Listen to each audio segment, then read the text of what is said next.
3 first-inning runs to take the lead. 10 strikeouts and 7 from Strasburg. Big plays on defense, maintaining the momentum, and shut down relief pitching with no room for error.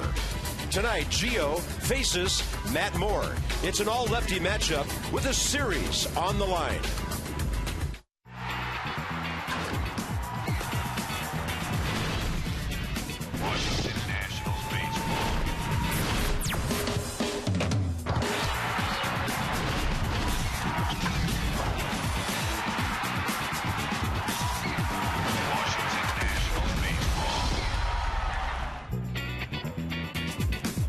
You might think that's the coolest place in town to be right now. No, sir. No, ma'am. It's the ballpark. Nats looking for a Curly W and another series win tonight. It's a rubber game against Tampa Bay. This year in series, the Nats have won 14, lost 5, split 3. So they're 9 over 500 in series, and that's an indication of how well the ball club has played this year. Bob and FP, welcome to a sizzler in Southeast tonight. Now, Batman did his job last night. How about Robin tonight? Because these two guys have been pretty dynamic. Well, when you talk about Gio Gonzalez, he's having a fantastic year this year, better than he had in Oakland. When you look at his walk numbers in Oakland, in 2010 he had 92 walks, in 2011 he had 90 walks, just 32 walks this year. His stats across the board are much better, and I think when you break it down, it's because all of a sudden he has the responsibility of pitching for a first-place team. Now the focus is a lot greater, and the focus is much sharper, and he's pitching in front of a lot of people here at home. He loves to pitch at home. So we're looking for big things from Gio Gonzalez after the outing he had against the Yankees last time. And the Rays know him pretty well. He knows David Price pretty well. It's really been an interesting series. We've had home runs, we've had defense, we've had great pitching, and really, Pine Tar aside, it's been a very well-played first 2 games so far.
Visit Jeep.com to learn more. And Verizon Fios Quantum Speed. Internet twice as fast as anything America has ever seen. Curly W in the offing. Hopefully tonight the Nats and the Rays. and it is smoking at the ballpark tonight. Visit train.com for an independent train. Comfort specialist dealer near you. It's hard to stop a train. Mostly clear skies, 94 degrees. Feels like 97, and in our production truck, it feels like 68. Here's the Rays lineup. They're 13th in league in hitting, 9th in runs, and 8th in home runs. And B.J. Upton in this series 3 for 8 with an RBI. He has an on-base streak of 16 games going, and he has a 4-game hitting streak, 5 for his last 18. Some of the Rays, in fact 5 of them tonight, have faced Gio Gonzalez before. He's 1-1 with a 4.86 ERA in 4 career games, 2 starts against the Rays. And a couple of the best left-handed fastballs tonight in baseball. Gio Gonzalez versus Matt Moore, and you all know about last time against the Yankees on Friday. Suffered the 7-2 loss. Gave up 3 runs on 5 hits and 6 innings of work. Struck out 8, walked 2. Threw 109 pitches, 59 for strikes. First offering of this one is over but low, and we're underway right on time at 7:05.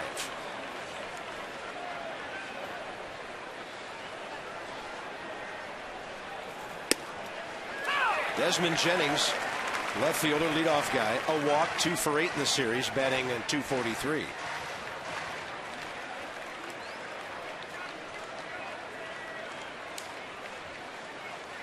And Gio goes with his first breaking ball and misses away. Corey Blazer is the junior member of this umpiring crew. Chris Guccione, Tim Cheetah at second, the crew chief. Jeff Nelson, third base. 2-1 pitch. Fastball misses. Corey Blazer getting down the squad tonight. Check out the stance. Remember last night he's hit with a line drive right on his kneecap early in the game. Looks like it's not affecting him. Check out the stance. That ball blistered right to the left shoe top of Ian Desmond for the first out of the game. That's at the defense for the Nats tonight behind Gio Gonzalez. Nady Harper Morse in the outfield. Desmond Zimmerman on the left side. Espinoza Moore on the right side, and Jesus Flores doing the catching. Well, Tyler Moore gets a start at first base. Remember what happened last time? A couple of taters and a double in Toronto. Adam LaRoche out of the lineup tonight. Davey Johnson said he's fine. He did have a big bag of ice strapped onto his side last night, but no reason for concern. Tyler Moore playing first base. Carlos Pena in this series has walked. He's 1 for 3. Actually, he has more than that. Carlos Pena has 3 hits, a homer, and 2 RBIs here the other night. That one is outside. Gio Gonzalez usually has predominantly white cleats when he pitches. Tonight he switched to all black cleats. You can't even see a stripe on him. Going old school tonight. There you are. Nice.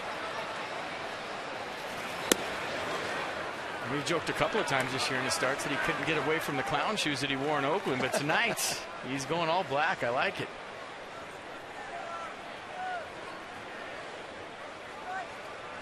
He goes 3-0 on Pena, who's 1 for 8 career against him. That will miss. And Gonzalez walks the second man he faces after going to a deep count on Desmond Jennings, and that'll bring in B.J. Upton.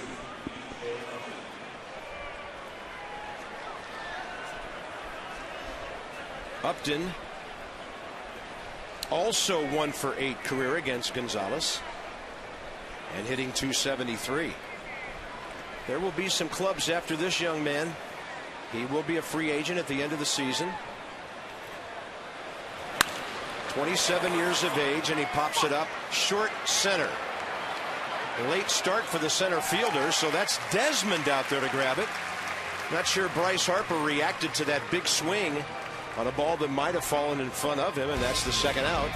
The Nats are almost unbeatable when they take the lead through 6. Gio Gonzalez keeping the ball in the ballpark, and I'm knocking on wood like 10 times mentioning that early in the game. And Matt Moore of Tampa Bay getting great run support.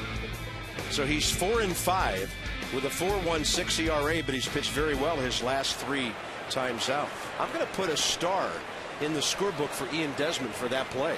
He was way out there, and he was on the right field side of that straight line from home to second to the center field wall. And not an easy play. Made it look very easy. It's a gold star sticker. What do you got? It's a black ink at the moment. All right. Ben Zobrist, the hitter, batting right-handed. And some high gas. Hey, check out that star right here. Big swing. Maybe Bryce Harper thought that was hit a little better than it was. Ian Desmond back to the infield. Simple. And the good thing about the end of that play, Ian Desmond made it obvious to all involved that he had the play, and you saw Harper stop and Espinosa peel off. That's way outside, and it gets off the glove of Jesus Flores, and Carlos Pena to second on what appears to be a pretty wild pitch.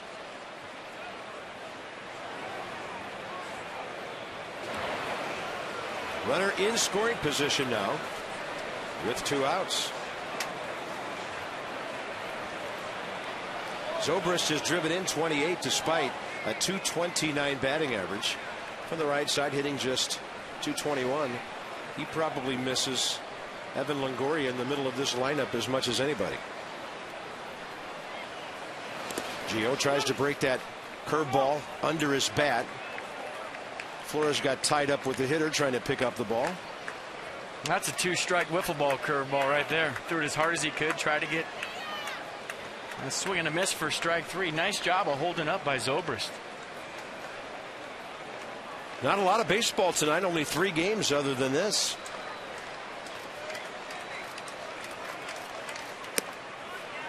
Only other teams in the division in action. Phillies hosting Colorado again. And the Marlins are at Boston. Did you see how the Rockies lost to the Phillies last night? Didn't see the end of that. We'll talk about it in a little bit. 3-2 pitch. Todd Helton went to cover first base on a routine ground ball to shortstop with a runner on third to tie ball game, and got lost to where the base was. Oh yeah, and couldn't find the base with his off foot. Yeah, they're inventing ways to lose right now. Well, and that's not even an interleague game where the Rockies are 1-11. How about that? Yeah. 3 balls and 2 strikes with 2 down. And up the middle, he and Desmond with a routine play near the bag, and Gio Gonzalez puts up a 0 to start the game.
Thirteenth in the league in runs, 7th in home runs, and looking for an explosion sometime on this homestand.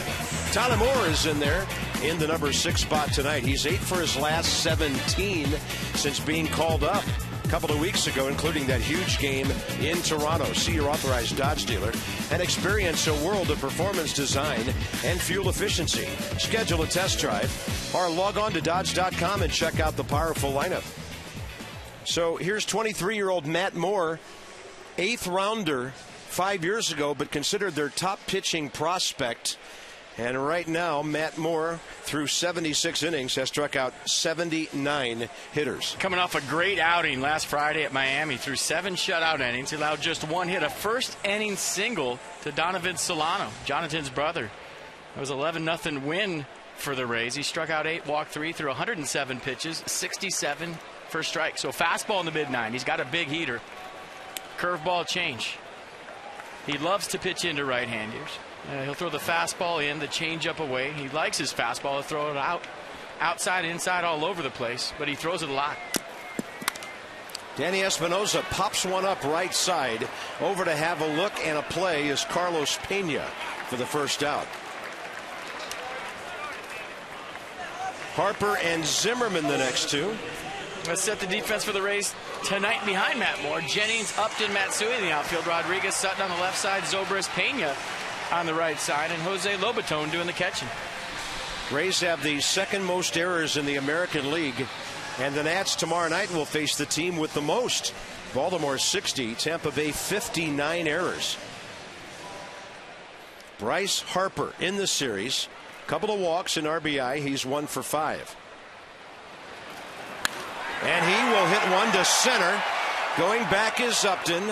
Ball will fall into his glove about 380 feet away.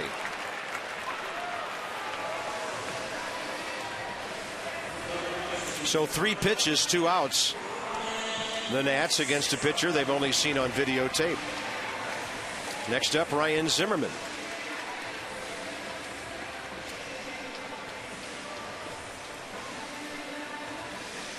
Ryan in this series 1 for 7 and battling through a 4 for 36. Love to see him get a couple of hits tonight. He usually loves hitting at Camden Yards, where the Nats will play their next 3. Night games Friday, Saturday, getaway day game Sunday before moving on to Colorado and Atlanta on the next road trip. I mean, you mean he has good numbers at Camden Yards, but I've never met anybody, especially in the middle of summer, that doesn't love to hit at Camden Yards. That bandbox has everything but a band. Great place to swing the bat. Ball really carries there.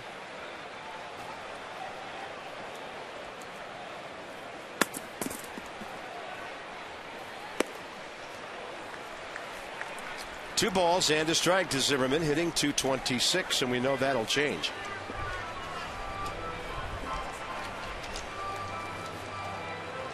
Ryan only had 1 hit in the Yankee series and 1 here.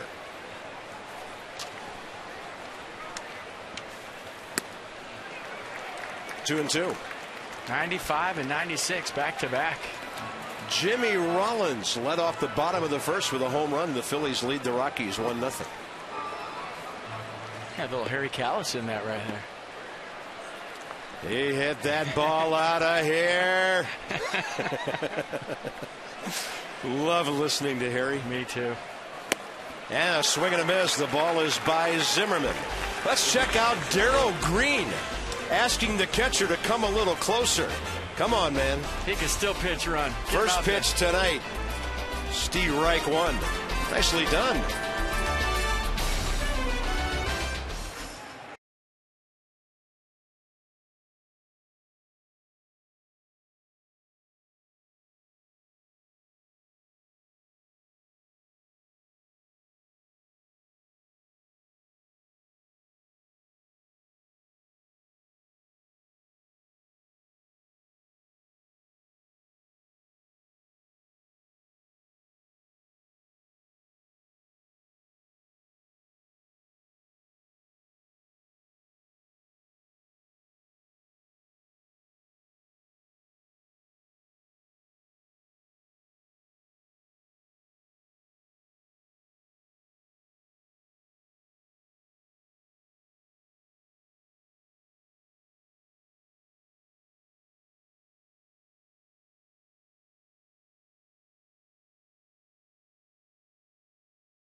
more. And now the second frame presented by Luna. Call for the Luna double and get your second room of flooring free at 877-241-LUNA. We've had good crowds for this series. Tuesday night, 27,835. Last night, 27,485. And by the time everybody gets here tonight, it should be in that same neighborhood.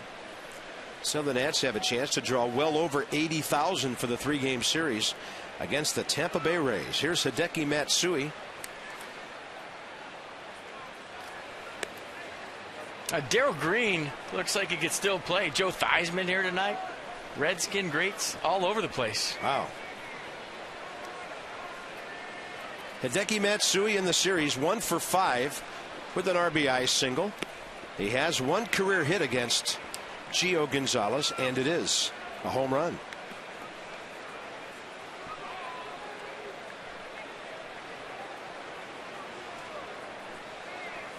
Now, watching Gio's body language early, he's still searching. We talk about Edwin Jackson. It takes him a couple of innings to get into his groove. Right now, Gio Gonzalez looking for him. And he looks a little perplexed by the lack of a bottom of the strike zone. He's thrown several pitches over but low, but Corey Blazer not giving him the calls. That homer by Matsui against Gio, a solo years ago, and that is right in there.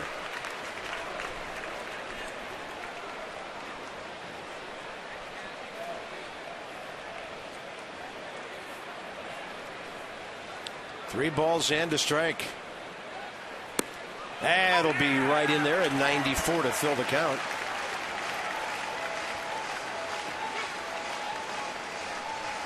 Pretty good paint right here from Gonzalez, right on the black. And when he stays on that backside, watch when he comes to his turn. If he sits there for a click and stays on his backside and doesn't drift, that's when he has good command. Right there. Misses outside. If he falls off of that in the middle of his windup, it gets out front. That's when he usually misses up and away or down and away to lefties. So the key for Gonzalez is when he's in the middle of his windup, just to kind of sit on that back leg for a click, gather himself, and then go. That's when he has the good command. Next up is Tampa Bay's Sean Rodriguez, who's playing shortstop tonight. That play last night where we thought he should have gotten the error for missing the play at third has been changed to just that. Rodriguez had a catchable throw from Elliott Johnson in the first inning when Bryce Harper was headed over that way. Official scorer came up to the booth a couple of hours ago to see the video, and they have made that change. It's a bad night in your hotel room when you make an error when you're laying in your bed, flipping around the channels, little pay-per-view, and come to the ballpark the next day and you got an error. Yeah. Well, and I happen to agree with the change. The weird thing about it was when I wrote it down in my book, I wrote down E5, but I put the dot next to the shortstop. So something told me that was an error on the third baseman. And now they've made that change, and it's, you know, they get it right. That's the main thing. 1 ball, 1 strike. Short lead by Matsui, who's not much of a base runner. And Gio gets ahead. That's a good pitch under the hands of the right-hander. I bet you if you ask Sean Rodriguez, he'll tell you that the ball went through the runner. Yeah. And when you're catching the baseball and the runner's coming into the base and the throw's coming from a weird angle, sometimes the ball crosses the runner and you lose sight of it as the guy that's going to catch it. It was a perfect throw around the money, trickled away. And the replay clearly showed he was trying to catch it and then snap tag, and he just snapped his glove down too soon. And then Bo Porter did the matrix at third base, got out of the way, and the rest is history. 3-2. One of the great Exmos I've ever seen. Poetry in motion by a third base coach. Yeah, we saw football and baseball from Bo Porter right there. 2-2 pitch.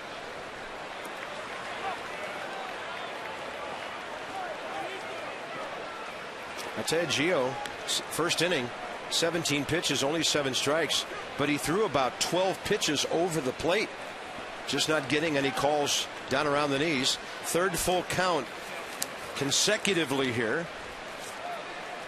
We'll see if the runner goes with nobody out. Matsui is not running.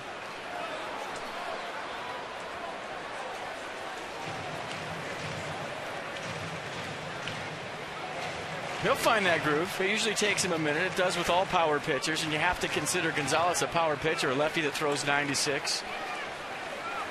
Still searching for that rhythm, still searching for that consistent release point, but that was a good pitch right there. 3-2 again, and a long look at the runner. And it's going to be a good battle here between Gonzalez and Rodriguez. The one thing I've liked about Gio Gonzalez most this season is that he's attacked the opposition. He doesn't wait around. He doesn't mess around with his curveball too much or his changeup. It's predominantly fastballs, and he's coming right at you. Here it is, hit it. My best bolt against your best bolt. Usually he wins. Swing and a miss. 94 down in the zone and away from the right-hander. Strikeout number 1. Yeah, 3 fastballs in a row and a 3-2 count. Rodriguez did a nice job of fouling a couple off, but that was a good one. Location was down, couldn't catch up. Look at this stat. Strikeouts per 9 innings by left-handed starters in almost 100 years, by the way. Wow, those 4 guys in front of him were pretty good, too. Evidently, for the last 90 years, lefties other than these two have been kind of soft tossers. Of course, Steve Carlton and guys like that, great sliders, other things, they didn't have to throw that hard to get strikeouts. But, man, those are staggering numbers when you think about that kind of company. Jose Lobaton, the catcher. Well, the other guy was 7'8" and threw 116 miles an hour. So that says a lot about Gio Gonzalez's stuff. And was 45 feet away from home plate when he let the pitch go. And he was really big and really scary. Gio goes to the rosin bag, which is what pitchers are supposed to do to get a good grip. Sorry, had to throw that one in. Everybody else has moved on. Joel Peralta suspended for 8 games, by the way, and he is appealing. So he is still in the Tampa Bay bullpen, as far as we know. But here's what hurts about a suspension. You can't call anybody up to replace him. It's a suspension. It's not sending a guy out or putting him on the DL. But he is listed on the card tonight. 2 balls, 1 strike. Runner goes. And a hot shot to left. Matsui's going to make the turn, but with the play right in front of him and Xavier Nady, he'll stop at second base, and the Rays have their first base hit. Bringing in the number 8 hitter, third baseman, Drew Sutton.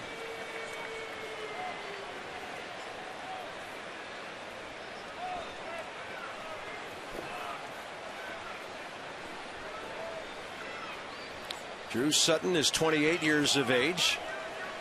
Rays got him from the Pirates in a trade just a month and about 9 days ago. From the Pirates. And he's hitting .244 with 6 RBIs. They will not send the runner. Bryce Harper will hit the cutoff man. So they have the bases loaded. And here's where the National League game really comes into play early. You get down to the number 9 spot, and Davey Johnson, starter, is not facing a position player. Although Moore, as a major league hitter, does have an RBI. The Lambush piece by Drew Sutton. First pitch fastball right back up the middle. Gio Gonzalez almost caught that ball. Let's see how close it is from behind home plate. A little bit too high. Ball hit too hard for Matsui to score. And I like the good low throw from Bryce Harper to hit the cutoff man. FP, even when you know the runner's not going, it's a great habit to get yourself into. Yeah, don't get too amped up. Hit your cutoff man.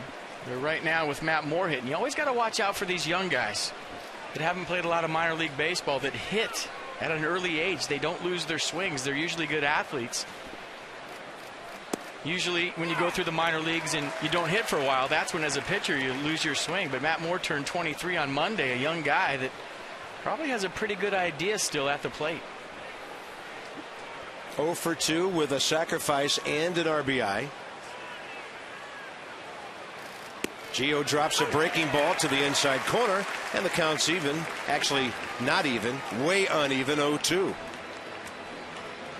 Matt Moore probably thinking, oh, that's what my curveball looks like. No wonder they can't hit me.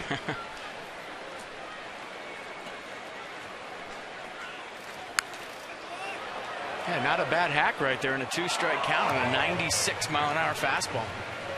That might buy him another curveball.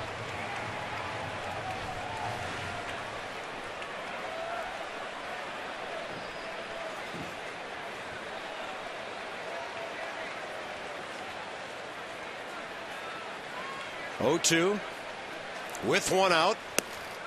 And he goes heater 95 away. Third base Matsui walked to lead off the inning. One out later, Jose Lobaton made it first and second before Drew Sutton rifled one up the middle.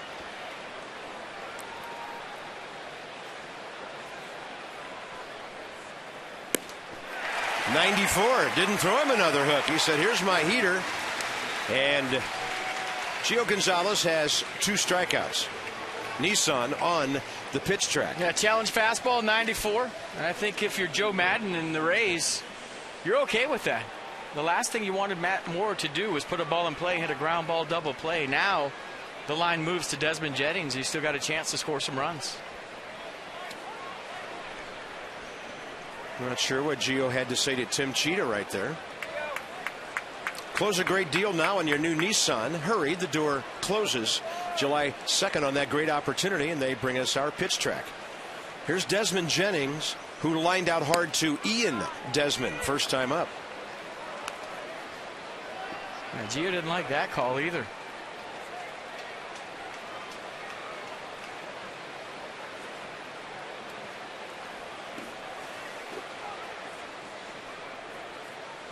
Target inner half. Counts even 1-1. Earmuffs at home if you don't want to hear that, but that's pitch number 43 already from Gio Gonzalez. That's a lot of pitches in an inning and 2/3. These American League teams, man, they are tough to set down quickly. 23 strikes, 20 balls. Even when they have a pitcher hitting. That's trouble. Right side base hit. Matsui scores. Lobaton will be held as Michael Morse charged the ball well. Rays on top 1-0. 2 walks and 3 hits in the first 2 innings now. That hole between first and second, this whole homestand has been the Bermuda Triangle for the Nationals. How many balls have you seen? About 4 or 5 hoppers get right through that hole. Alex Rodriguez did it first. You get a ball by Danny Espinosa, you're doing something. Probably a second baseman with, I would say, pretty good range, above average range for sure. And you get the ball by him, you're doing a nice job. And he made a really good point on Michael Morse charging that ball. Even if your arm isn't 100%, if you charge the ball hard as an outfielder, that's what the third base coach is judging you by when you get the baseball. So if you charge it hard, the ball's in your glove, and maybe the runners just get into third, then they'll hold them. Yeah. So you can stop a lot of runners just by being aggressive to the baseball in the outfield, even if your arm isn't where you want it to be. 1 ball and no strikes to Carlos Pena.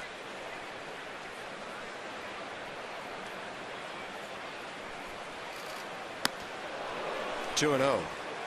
And now this inning is becoming a big concern. 1 out away from getting out of it with a 1-run deficit. Good hitters coming up. Bottom of the second.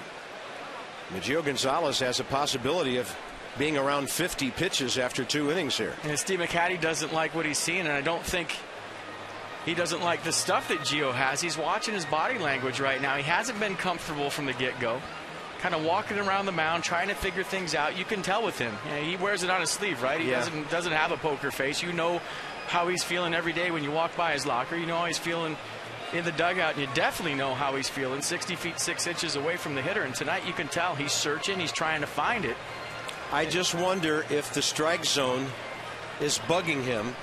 A little carryover effect from the first inning into this frame. I don't think it's the strike zone, Carp. I mean, you could say it's the strike zone, and maybe it is, but in my opinion, it's his mechanics right now, and it's his location of his stuff. And there's some nights as a pitcher, and we talk about it all the time, when you're going to have to stick your nose in there and fight. And I think that's one of those nights right now for Gio Gonzalez. He's going to have to fight through this one. Big pitch in the ball game right here. 2-0 to Pena. Legitimate power hitter who's hit 9 homers this year. And he was hacking all the way, seeing a fastball on 2-0.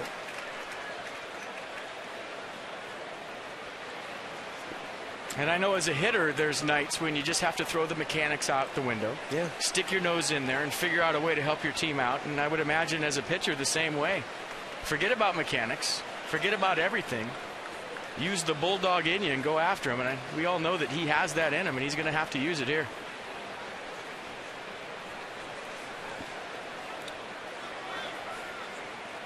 And a 2-1 pitch. And that low one just isn't there tonight, and Gio snaps the ball into his glove. And Corey Blazer's hearing about this from the Nats dugout. It's a good pitch. He has every right to be upset right there, and maybe you were right, Carr. Maybe it is the strike zone, especially on that pitch. That affected him. He's throwing a lot more pitches over the plate than he's getting strike credit for. 3-1 now.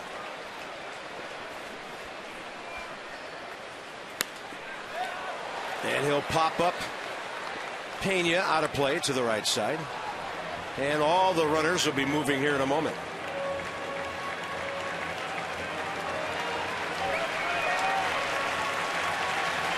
So pitch number 50 will tell the tale, unless it's fouled off, on how the early part of this game is going to go. Trying to get a little help from his friends in the stands right now. Nats fans are into it. And now Pena will maybe mess with him a little bit and ask for time. Pressure's on the pitcher here.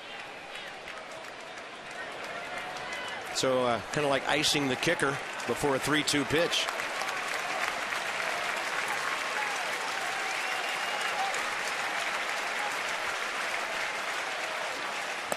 And pitch number 50 was not a strike, but Pena will swing over the top of it, and the Nats are out of it with just one run by the Rays. Gio's getting into it. The umpire right now, he's letting him have it.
And the Nats give him some support here shortly. How about some support for some Nats and send them on to Kansas City? Vote for your favorite Nationals. You'll get 50% off tickets to a select Nats game. Vote early, vote often, vote Nationals. Some restrictions apply at nationals.com/vote.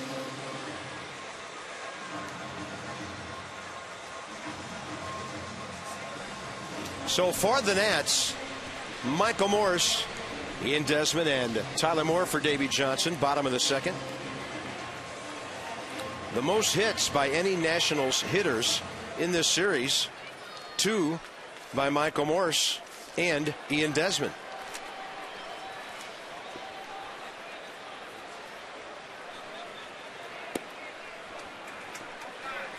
So Gio Gonzalez, a little bit of frustration so far tonight. Watch him coming off the mound right here. Talking to home plate umpire Corey Blazer. Let's go, man. Come on. Something about that ball's not low. Come on. Michael Morse, a cue shot right back to the pitcher.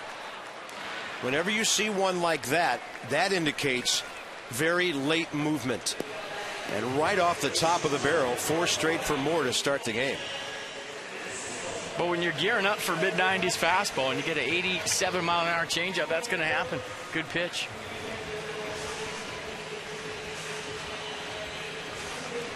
Now, we talked about it in Boston. We talked about it in Toronto. First time through the lineup, interleague play, never faced a guy before. Right. You're putting info in the computer.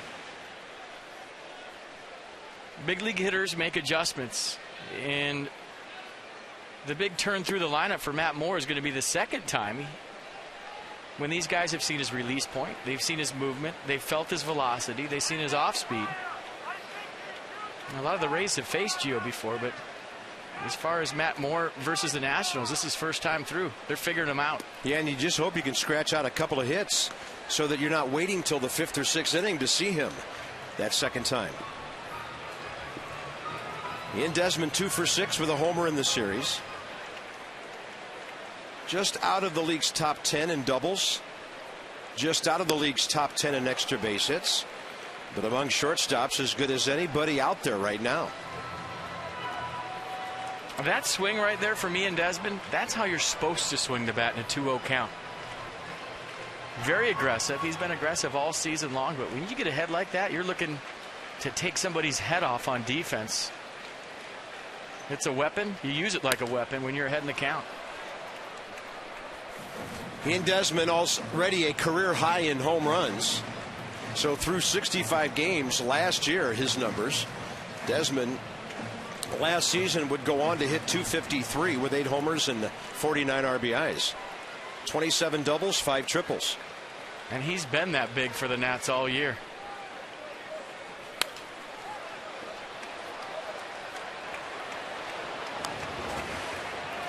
Marlins got 3 in the first at Boston tonight. Phillies have an early lead at home. The other NL East teams, the Nats lead the Mets by 3. The Mets have won 3 straight. Braves by 3.5. Marlins by 7, and they've lost 3 straight. And the Phillies by 8. Time evidently given just as Matt Moore went into his delivery.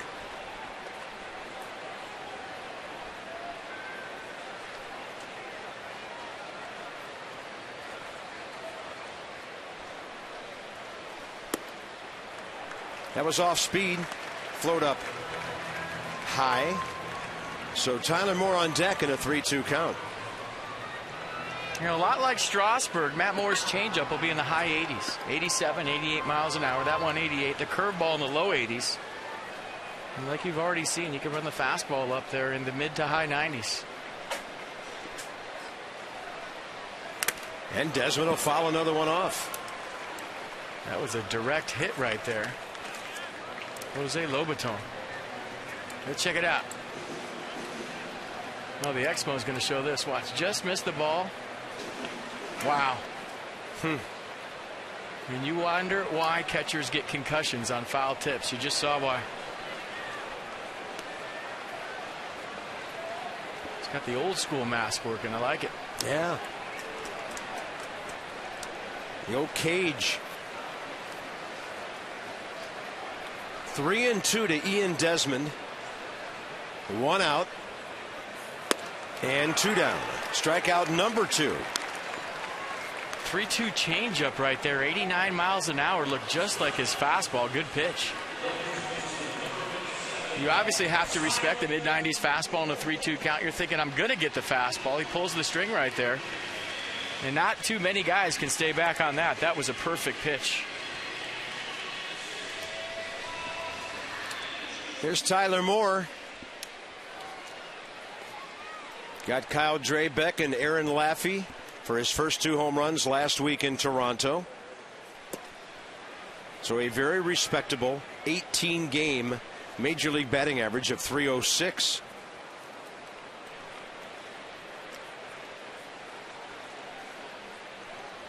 Battle of the Moors. Matt versus Tyler.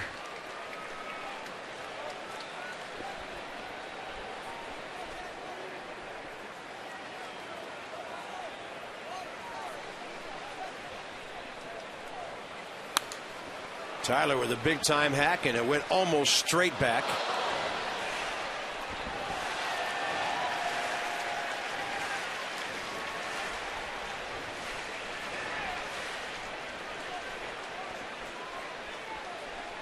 Costly souvenir. There go the shades. 2 balls, 1 strike. Up and in. That one was breaking in toward the right-handed batter and almost hit him. And last time out talking to the Rays people, it was fastball, curveball for Moore. against the Marlins. Tonight so far, it's been fastball changeup. Hasn't really found the field for number 2 yet.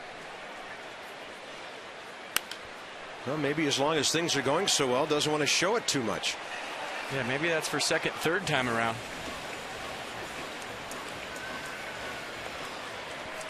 Nats at home are 19-14. The Rays on the road this year, a respectable 17-15.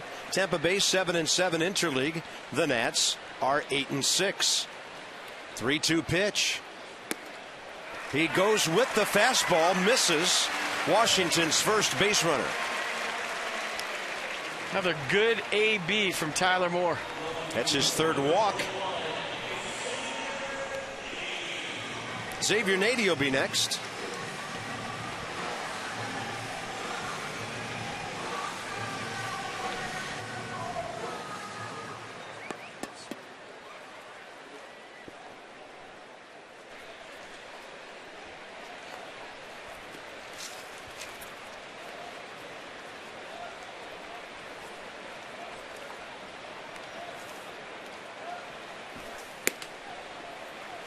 And now the hitter ahead. Nady 14 hits this year through 98 at bats, 3 of them doubles, 3 of them home runs.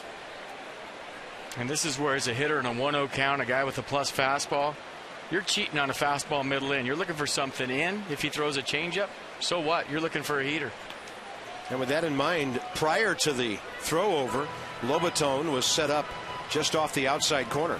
And what do I mean by cheating? It means getting your foot down extra early, maybe opening up your hips a little bit early, and starting your swing early, just betting fastball in. Like Molina did last night. That is nasty on the inside corner. You'd have to open up way early for that one. Man. But that's what he does. He makes you aware of that hard fastball in the inner half and then throws the changeup away. So when you do go to cheat to get to that fastball, starting your swing early, pulls the string on the changeup.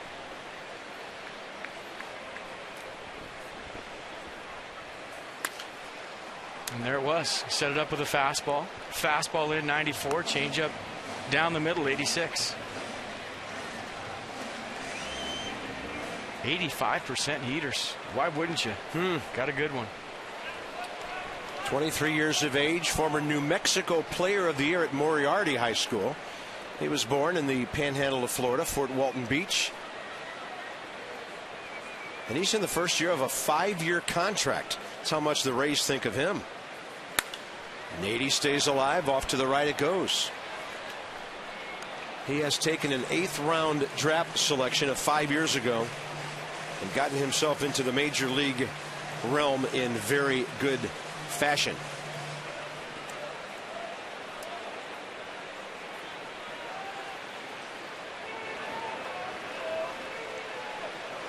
One ball and 2 strikes. Long inning for him here. Nady waits for a breaking ball and hits it up the middle. 2 on, 2 out, and there goes a no-hitter. Thank you.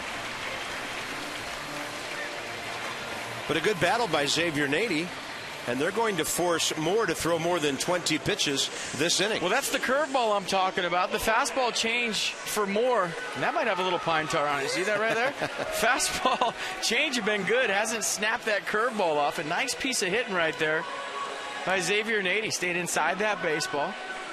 I don't think the bat died a hero, but the ball definitely has some tar on it. Take a million of those. That's a thing. Jesus Flores 0 for 6 in this series, and now looking for his 12th RBI or more.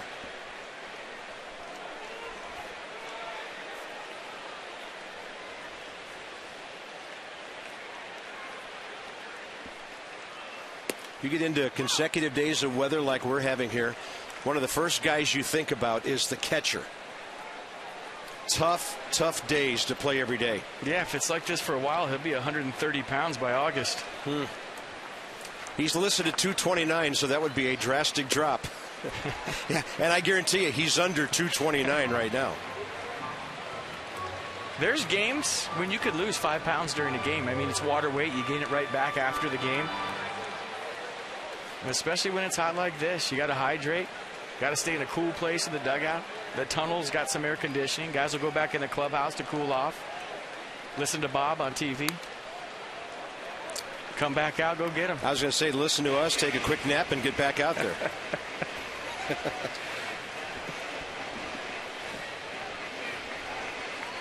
This is a big at bat for a couple of reasons. If Jesus can extend the inning, it gets Gio Gonzalez to the plate, and then maybe the bonus plan kicks in and you tie the game or take the lead. But it's 0-2 now.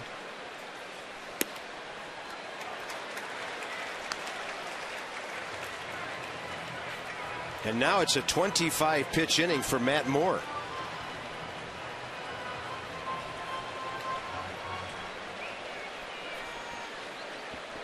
Huffing and puffing just a bit here in the second inning.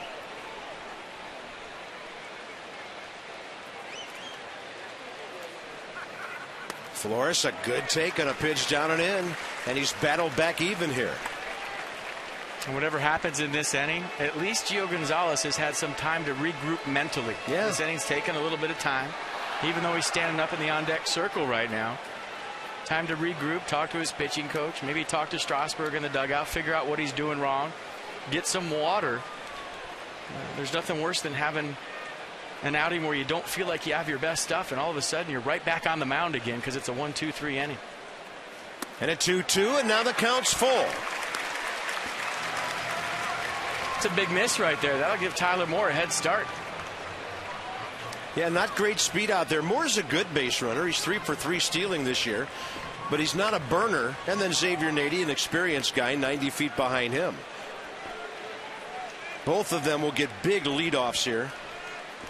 And a 3-2 pitch. Flores puts it on the ground, left side.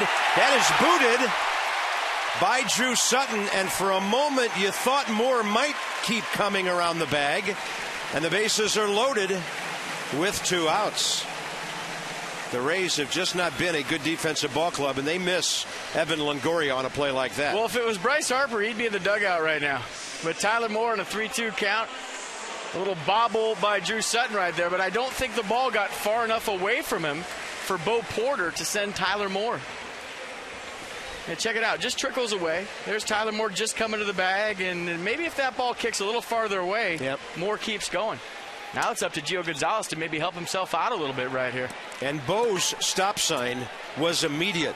Good reaction by the third base coach. Full windup. Here's Gio, who's 2 for 21. He does have an RBI this year.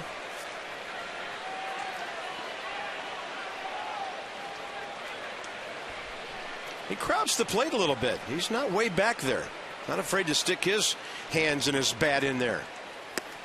Couldn't reach the outside pitch, and quickly 0-2. That swing right there from Gonzalez was for an inside fastball.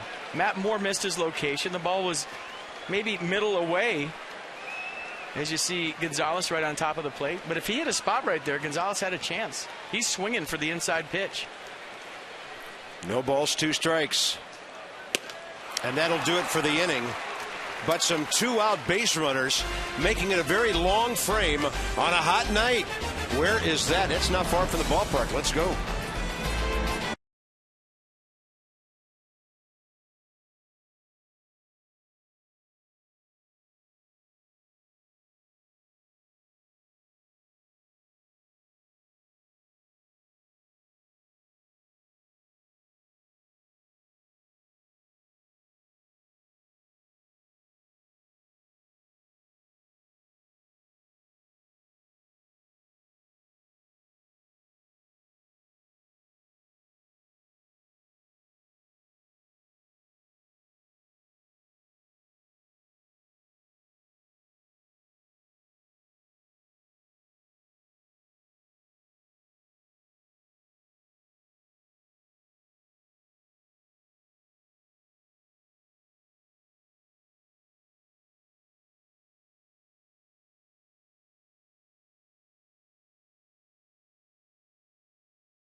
The second inning, Gio Gonzalez, it was an eventful one, a 33-pitch second inning. He wasn't happy about a few calls. This one right here to Carlos Pena. Didn't like the call, showing some emotion on the mound. Comes right back in the strike zone with a 3-2 fastball. Pena swings through it, and that wasn't the end of it. Trying to convince Corey Blazer that those were strikes. So we'll see if that had any effect on the third inning for Gio Gonzalez. Maybe he'll start getting some calls. But the best thing about the bottom of the second for the Nationals, even though they didn't score, Matt Moore had to work. Gio Gonzalez had time to regroup and figure it out. And the Nats turned over the lineup so that Espinosa will lead off next time around. So here come the Rays in the third. B.J. Upton flied out on a good running play by Ian Desmond for the second out back in the first. Aha! Low in the zone, strike one. I mean, Gio Gonzalez is to the point in the season and his career where he'll probably get some calls just out of respect alone. Zimmerman peels off because Desmond had momentum toward the ball. Good communication by the left side of the infield. 4 solutions that help you achieve your financial goals. PNC Bank, for the achiever in you. And it's great to see Chris Marrero now back in action. 13 games, 8 RBIs, slugging, hitting for high average, and the Nats have been moving him around to different levels of baseball. Chris is going to be 24 on the 2nd of July. First round draft pick back in 06. The 15th overall player taken. And he hit .248 in his Nats debut last year. That ball took off on Michael Morris. He made a late adjustment to get to that drive off the bat of Ben Zobrist. 2 quick outs. 3 pitches. After a 33 pitch second, 3 pitch third working right now for Gonzalez, and he'll take it. Facing Hideki Matsui, who he walked leading off the second. I think he just saw a cut in that baseball. Did you see that? He looked down, looked at it with his thumb, and then threw it out.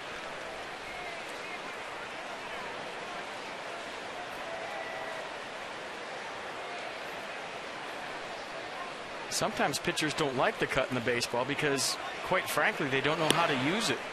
And what do I mean by that? When you have a cut in the ball or a scuff in the baseball, you put it on one side, the ball breaks the other way. And it's hard to command, especially a guy like Gio that throws so hard. They'd rather have a regular baseball because it's easier to control. Hard hit. Couple of hops. Tyler Moore races to the bag. And that is a room service top of the third for Gio Gonzalez with Espinosa, Harper, and Zimmerman coming up.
He goes to work shortly, but he's getting a good breather now. The Washington area Toyota dealers committed to helping children receiving medical treatment at the National Institutes of Health. And throughout the season, the $37 donations to the Children's Inn NIH for every strikeout by a Nats pitcher. A group of kids and their families from NIH here this evening as guests of our Washington area Toyota dealers. The Children's Inn at NIH is a private, nonprofit residence for families with children who are being treated at NIH. Great to have them with us tonight, looking great in the powder blue T-shirts. And thanks to those Toyota dealers for a wonderful effort in our community to help others. We love it when this great game helps the community. Here's Danny Espinosa, bottom of the third, way outside. Second time around. Let's see if the info's been put in the computer and the adjustments are going to be made. We saw it in Boston. We saw it in Toronto. Well, too. 31 pitches in the second inning for Matt Moore. He made him work. Gave Gio a rest. So even though no runs were scored, even though it's still 1-0 Rays, I think all in all, pretty good inning for the Nats. And Espinosa will skip back from that one, 3-0. A couple differences between minor league hitters and major league hitters. Obviously, major league hitters are more consistent, but I think when you talk about adjustments from at-bat to at-bat, that's where you see the biggest difference when you talk to guys that just get called up, pitchers that just arrived to the major leagues. They can't believe how quick major league hitters adjust to what they have, even in the middle of a first at-bat, let alone second and third time around. Well, hasn't the tone of this game changed in the last few moments? Now the Nats have their leadoff man on for the first time. Bryce Harper coming up. He hit the ball pretty well first time. Caught by B.J. Upton, 20 feet in front of the center field wall.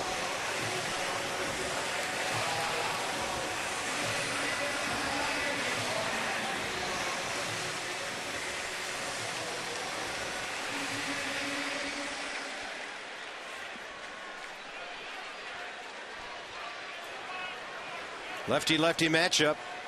Harper in the series, 1 for 6. And that's outside. Ball 5.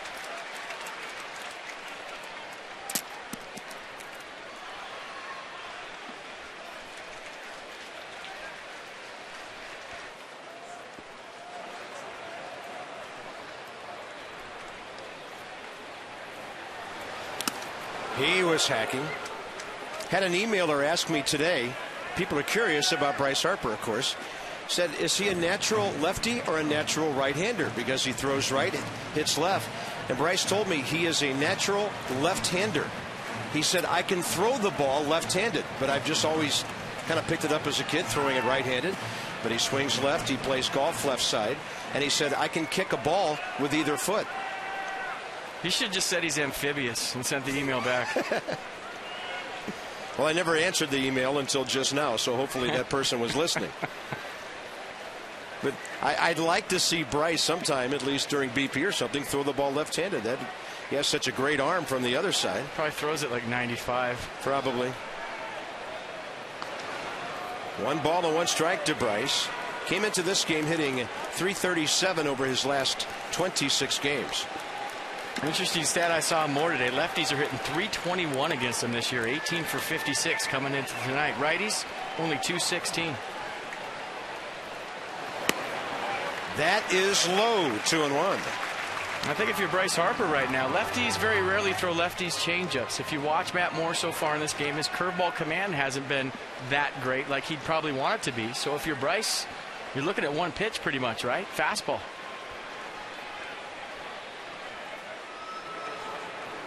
Target away, up and in. Moore really missing his spot, and his command has gotten a little off center here in the third inning. Yeah, warm night. You never know what effect last inning had on him, but you're seeing it right now. Bryce Harper with a close shave right there in the barrel. Almost got to the baseball. You can tell what a big bat that is when you see that Exmo, huh? 35-35. 3-1 pitch. He is pumping, and it's just foul. Chris Guccione getting out of the way. Nice play, lefty.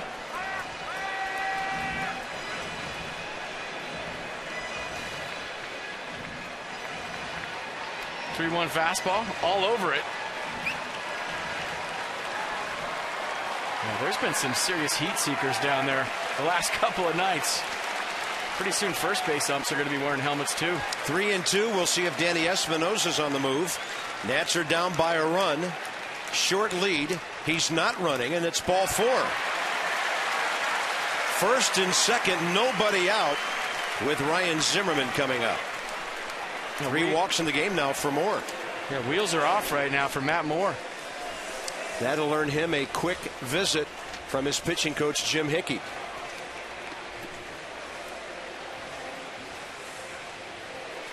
In his press conference today, Davey Johnson was talking about the fine line between going up there against a guy that maybe is not the biggest strike thrower in the world, taking pitches and staying aggressive.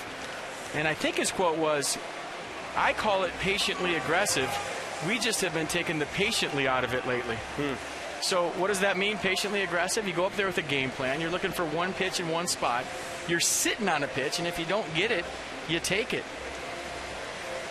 Davey made another interesting point, which sounds really basic, but sometimes you forget it. He said if you swing at bad pitches, it's hard to hit the ball hard. You don't hit the ball hard unless it's somewhere around the zone and you can get the good part of the bat onto it. And only one guy I've ever seen do that consistently, and that's Vladimir Guerrero. Yeah. Maybe Yogi Berra, who made an appearance on the show late last night. What was that quote you dropped on us? I don't know. I don't even know what you're talking about. It was something about yesterday, tomorrow, and today. And all I know is that right now, at this very moment, there are 2 runners on, nobody out in a 1-run game. Hey, you know, there's some nights up here I don't even know where I'm at. Last night might have been one of those late. And he humps up to 95, and he's got Ryan Zimmerman 0-2. I heard somebody on the radio today say the Nationals do not win the NL East without Ryan Zimmerman contributing big time. And he will. And there's no doubt in my mind that he will. It's just a matter of time.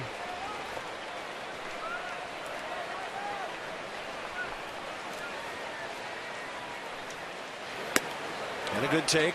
Another fastball. And you would expect something off speed along here somewhere to try to get that ground ball. And trust me, the guy in the box right now is the last one to ever make an excuse. But based on experience, when you're not 100%, you try to compensate for whatever's going on with whatever is going on. So you start doing different things to make up for whatever's not right. 1-2 pitch. It's out of play right side. And what I mean by that is if, say, your leg's hurting in your stance, then you get more weight on the other leg. And as an athlete at the highest level, you're trying to find ways to make it work. You're experimenting with things on a daily basis based on what you're feeling, what you're not feeling, how your shoulder's feeling, to get it right and just to get through the game and help your ball club any way you can. And there's times when guys aren't 100% that you start to lose confidence because of the injury. And a 1-2 pitch, and Ryan is hanging very tough here. He'll never make an excuse. He'll never tell anybody he's not right. But when a guy has been that good for so long, and I think a big misconception among fans is when you come off the DL, you're 100%. That's not the case always. You just want to get back in there and help your ball club any way you can, and you're sick of sitting around because when you're on the DL, you feel like you're not part of the team. And a 1-2 again. He takes it right down the middle. Strikeout number 4 for Matt Moore. A strange changeup from Moore. I've been watching it tonight. Wow, he's got a little cut action on it. Did you see the catcher? Right at the last moment, Jose Lobaton moved over a little bit to catch that pitch. Usually a changeup from a lefty falls away from a righty, but tonight with Moore, his changeup at 87, 88 almost has a little cutter action to it where it's coming back in the strike zone.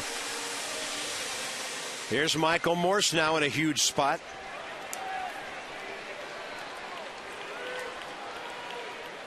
Cued one on an off-speed pitch right back to the pitcher first time up. They are running, both of them, and they're both safe. That's at least the third double steal by the Nationals this year. What a call by Davey Johnson. It's so nice to see a stolen base. I mean, being aggressive right there. Great jump by Espinoza. Lobaton decides to go backdoor to try to get Bryce Harper. Sometimes you go to second base because you feel like if the guy on second had a green light, the guy on first gets a worse jump because he has to read the guy on second base. That's why you throw behind. Michael Morse takes ball one. But if the steal sign's given, Carp, both guys should get a good jump. The only time the trail runner is usually thrown out is when he goes, uh-oh, guy's stealing in front of me, I better go too. And that's why you try to get the guy at second. So as they both swipe it, Nats have 41 steals on the year. 1-1 to Michael Morse with 6 RBIs. He'll break his bat, and that ball is hanging up for Upton, and here comes Danny Espinoza. He knew Upton would have to throw on the run, and Michael Morse gets the game tied. Give that run to Danny Espinoza, and I know Michael Morse, the first guy's hand he's going to shake is number 8. He just got him a sac fly. He just got him an RBI, saved him an at-bat, and tied this ball game up. This is great base running by Espinoza. Short fly ball. I don't know if Upton thought he was going to tag. Caught it on the run, threw it on the run. And how about the aggressive base running this inning by the Nationals? Love it. You see the extra step right there by Upton? That was the difference. He caught it full speed, in stride, but he looked to see if Espinoza was going. Saw he was going, threw it off the wrong foot, and that was the difference. And Michael Morse will definitely take that. Well, that sequence is the epitome of what baseball observers say when they make that statement that speed never slumps. You can be not hitting as a ball club, and then you steal a couple of bases, you steal a run, and that's why speed doesn't slump. Just love that brand of baseball. Love to see guys ripping bags. I love to see guys aggressive. Even if Danny Espinoza got thrown out right there, you're okay with that. It's aggressive base running with a plan. Let's watch B.J. Upton one more time in center field. And he takes one extra step because he's looking to see if Espinoza's going. Nice play right there. He's looking. Oh, he's going. I got to throw it. And that was the difference. Yeah. A game that moves so fast at the highest level, little tick like that's all it takes to get a run in. Great shot, guys. Thanks. Another runner in scoring position with 2 outs. Hard to believe now Matt Moore has thrown 5 more pitches than Gio Gonzalez has now. Gio had 50 pitches through 2 and then had a 5-pitch frame. And give Gio a lot of credit. He got his guys right back into the dugout to get their bats ready here in this 3rd inning. Only 1 hitter's made contact. 2 walks, a strikeout, and that fly ball. And you get a run. And maybe another.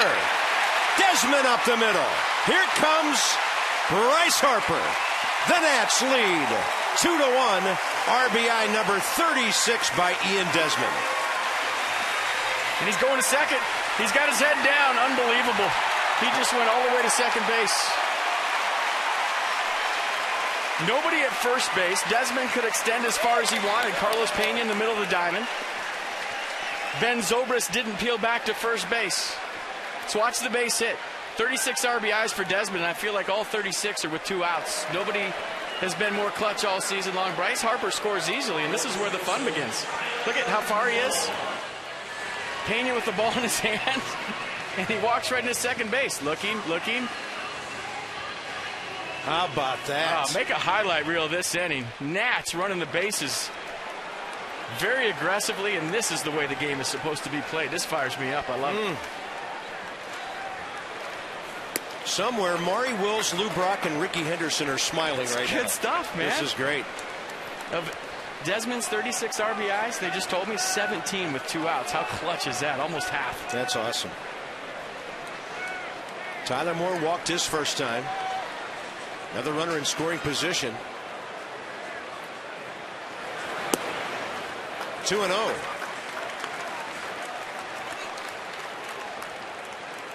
What a momentum shift. After the Rays got just 1 run in the second, Gio shut them down in the 3rd, and now the Nats have taken the lead. You remember the play against the Mets? Similar. I think it was Quintanilla, and Daniel Murphy was the second baseman, and he didn't peel back to first base on a base hit where the first baseman, Ike Davis, was the cutoff man, walked into second base. Same right there. The second baseman has to go back to first base to prevent Desmond from getting that much extension. If somebody's on first base right here, if the second baseman peels back right there, Desmond can't go because there's somebody to throw the ball to. Look at that reaction by Carlos Pena. Desmond was 5 feet from the bag before he knew he was even going. And now another base runner. 3 walks in the inning, 4 in the game.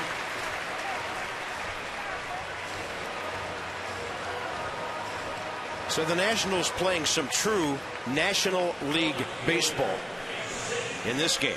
And now Xavier Nady could make it a huge inning. 58 pitches in the last 2 innings to get 5 outs for Matt Moore. There's a smile. We haven't seen one all night.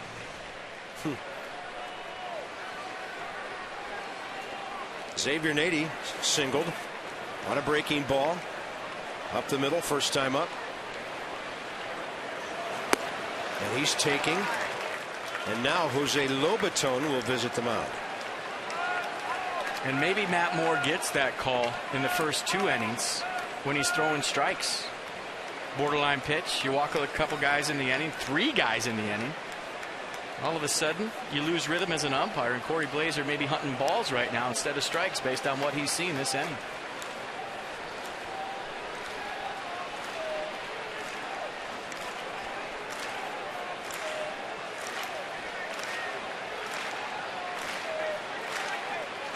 Two runs in, 2 runners aboard.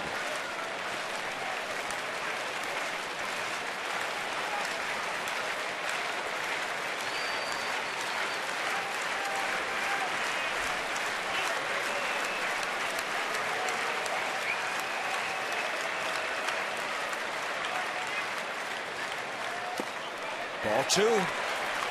He's been trying to pound the right-handers in like he did early. Desmond second, Moore first, but he's now missing considerably.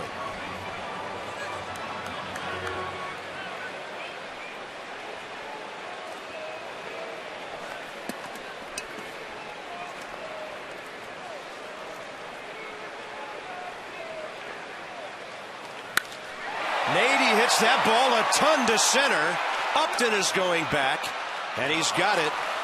And folks, that might be the most exciting inning I've ever seen with 1 single.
And the Nats have 2 of them. Visit AFCEA.org, the Association for IT Pros. Christina, you any quicker than those guys? I think I could catch them if it really came down to it, Bob. But we've seen some aggressive base running tonight. And today I talked to third base coach Bo Porter about the aggressiveness of this team, specifically Bryce Harper's what FP has dubbed his run-to-the-tag-ya offense. And Bo Porter talked about how he's able to handle Bryce's aggressiveness without suppressing it. I would rather have a guy be a little bit over aggressive, and then now you talk to them about different game situations. when they need to tone the aggression down and let the game situation dictate to them to tone it down. But from a standpoint of, Harper and his aggression and the thought process of I'm going to make the defense defend me, I absolutely love it. Bo Porter told me I'd rather have an overly aggressive guy. It's easier to reel someone back than to push them to do more. He said our guys do a great job of recognizing situations and make his job easier from the effort they give on the base path. Tapper to Ryan Zimmerman on the run. Nobody does it better. And the fourth inning off to a good start for Gio Gonzalez, who's now retired 5 hitters in a row and 6 of the last 7. You know who the best base coach in the world is? The scoreboard. It is, because good call. You're aggressive when opportunity presents itself based on the score. You're not aggressive when opportunity presents itself based on the score. The scoreboard tells you when to run, when not to run based on the situation. And maybe when you mature a little bit more, you take it to the next level to where the score, then I look at the hitter and how he's been swinging the bat lately, and that'll determine whether I take the extra base or not. Because if the guy in the box is raking, I'm not going to take a chance on the bases of making an out when he's swinging the bat good. If the score is close, I'm going to take a chance. If you're down by 3 runs, you're not going to take a chance. So I think when Bryce Harper learns all of this, and it's going to be soon, we've seen his learning curve and how high his baseball IQ is, then you won't see the run till they tag you offense. It'll be when opportunity presents itself, air quotes, at the right time. Jose Lobaton has walked in this series, and he's 3 for 4. He doesn't look like a 244 hitter. Came to town hitting a whole lot less than that at 214. 3-1 now from Gio. 1 out, top of the 4th. Battles back to get a fly ball, but it will be out of play.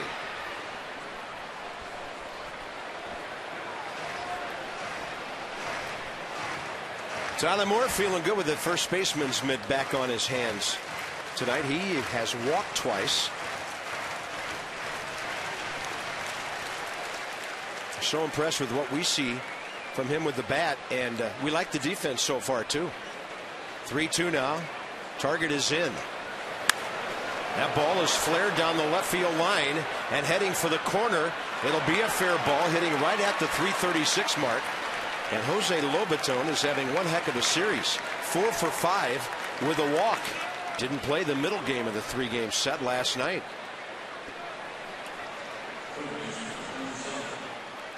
Just a ball that was flared in the air forever and fell for a double. Yeah, got in on him a little bit, but perfectly placed right down the line. Second hit of the night. Little body English right there, body language from Gonzalez. Trying to wish it foul, no luck. Next up, Drew Sutton. And you might remember his first time up. It was a first pitch base hit right up the middle.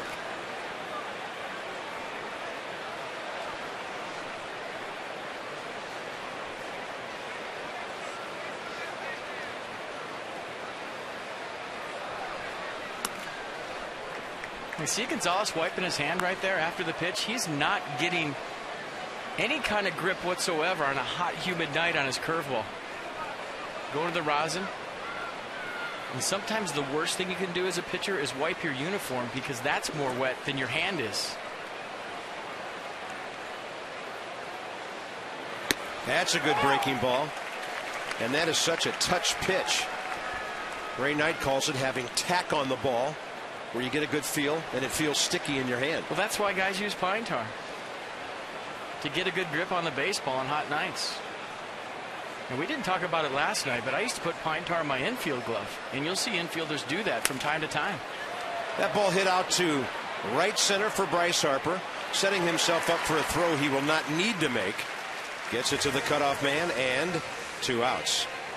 And the pitcher, Matt Moore, coming up. Nats on top 2-1, 4th inning.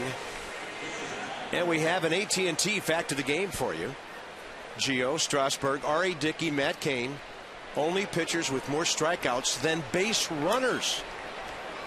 How about that? You have to have a minimum of 1 inning pitched for every game your team has played this year to qualify. I would say those are the top 4 candidates to be the starter in the All-Star game for the National League. Left side, Zimmerman to his left. Pretty good swing by the pitcher, and Ryan takes care of business there. Is Gio starting to cruise? The Nats sure hope so.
Can anybody catch Abe?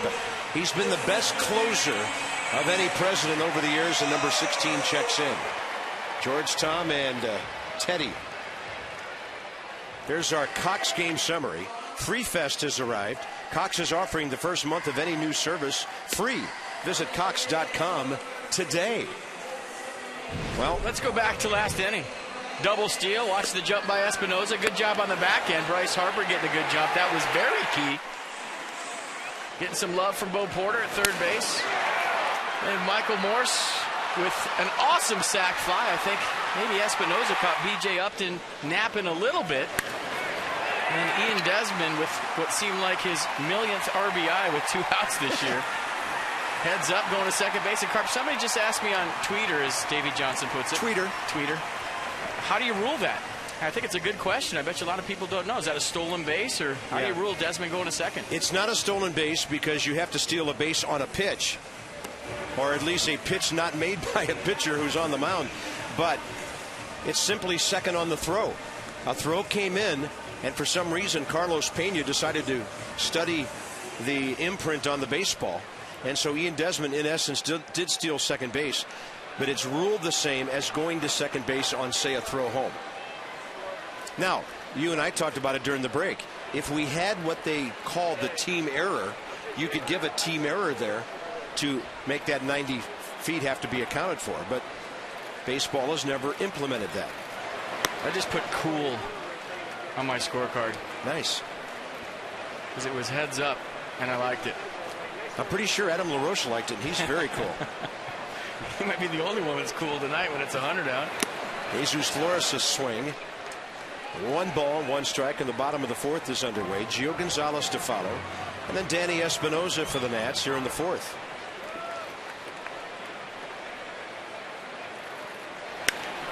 And Flores will reach out and hook that ball out to left. Ball's not carrying tonight. There's been some hard hit balls to center field, hard hit balls to left field. Last night, ball carrying, not so much tonight. We are in mid-season. The Nats are playing their 67th game of the year. Ignite your Natitude with that mid-season flex plan. Pick out 3 games. You get a free new era ball cap.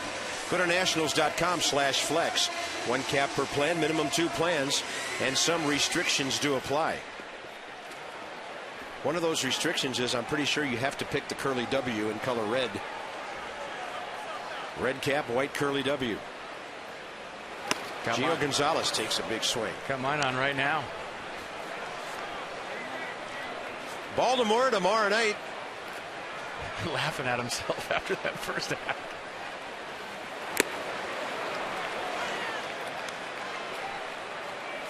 Jordan Zimmerman goes against Jason Hamill tomorrow evening.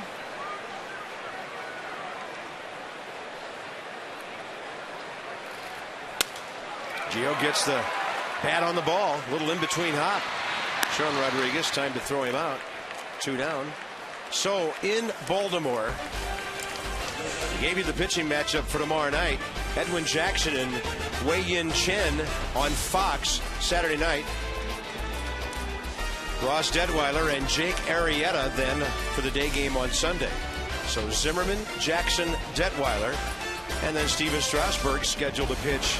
And this will be interesting. Monday evening at Coors Field. The Battle of the Beltways is back. Orioles 39-30, 2.5 games back, and that's not bad the way the New York Yankees have been playing. They're hanging tough. Top of the order, Danny Espinosa. Baltimore 19-14 at home this year.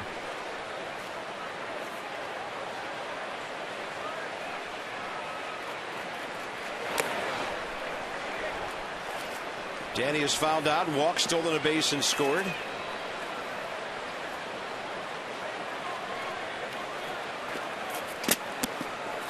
One for 8 in this series. 2 runs.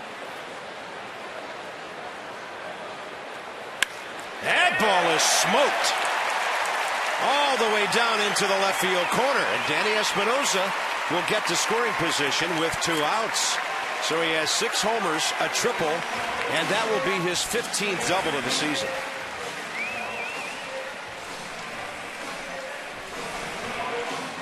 The only thing Danny Espinosa is probably a little frustrated about right now is he didn't elevate this baseball because you can't hit a ball any harder on the ground.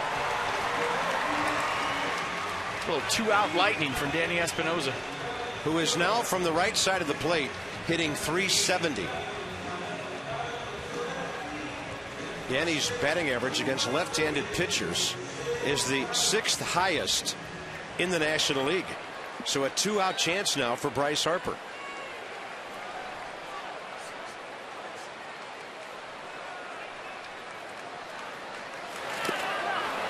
Pretty good first pitch breaking ball. Now the Nats have Matt Moore on the verge of 80 pitches in the 4th inning. how quickly the pitch count for both guys is flip-flop, huh? Absolutely.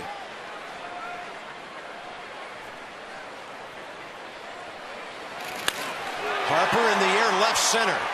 It's drifting back to Desmond Jennings, and he has it.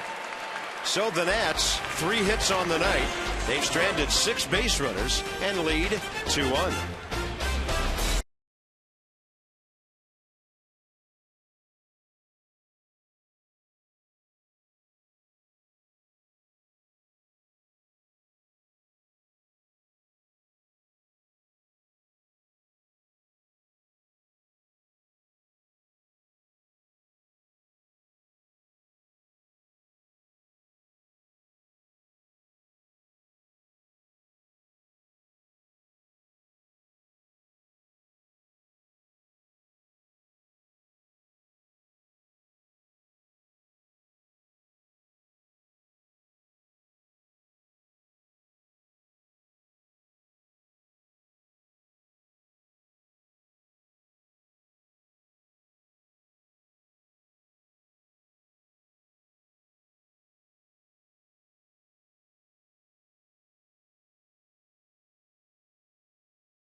Washington area, BMW centers, and by AT&T, the nation's largest 4G network. AT&T, rethink possible. And Land Rover. Lights are on at the ballpark tonight. Top of the 5th inning. Top of the order facing Gio Gonzalez. Nats have been out hit 4-3 but lead 2-1. And by the way, Hall of Famer Jim Palmer will join FP&I and Jim Hunter in our Masson family booth tomorrow night. I look forward to that. He can talk about how to get you guys out. You can talk about how to get hits off those other guys. I'll never forget something Jim said, and I had a chance to host the show the day he and Joe Morgan were inducted into the Hall of Fame in 1990. He said he took the greatest pride, forget the numbers and all that, he took the greatest pride in his career in being able to get batters out the 3rd and 4th times around the batting order, because in that era guys pitched a lot of complete games, and that was what stood out the most for him. You got to have good stuff to do that, and you also have to be very creative. Mix it up plus good stuff. That's how you do it. That's a great 1-2 pitch, standing the right-handed hitter straight up. Desmond Jennings 1 for 2. Hit the ball hard twice. A laser shot at Desmond, then a hard ground ball through the right side for an RBI. 2-2 pitch.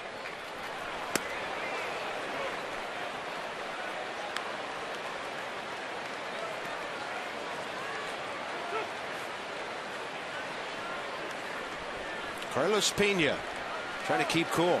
I'm really surprised they let a guy stand that close to home plate without a helmet on.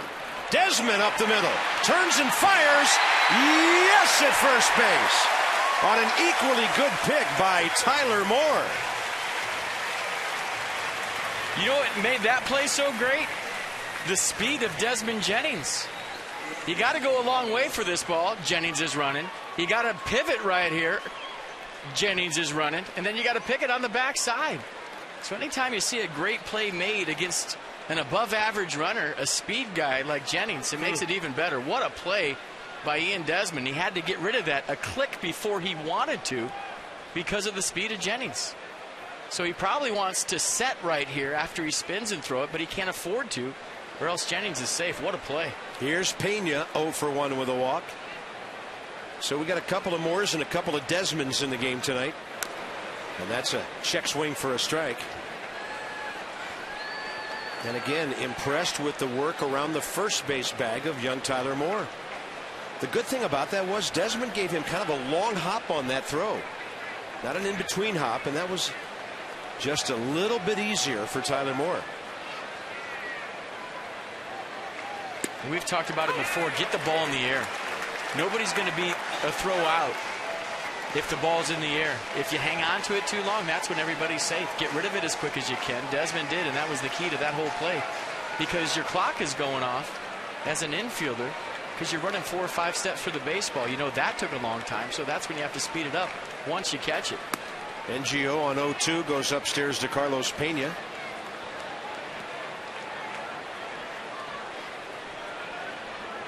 Hot night. 94 at game time. Humidity a little higher than last night.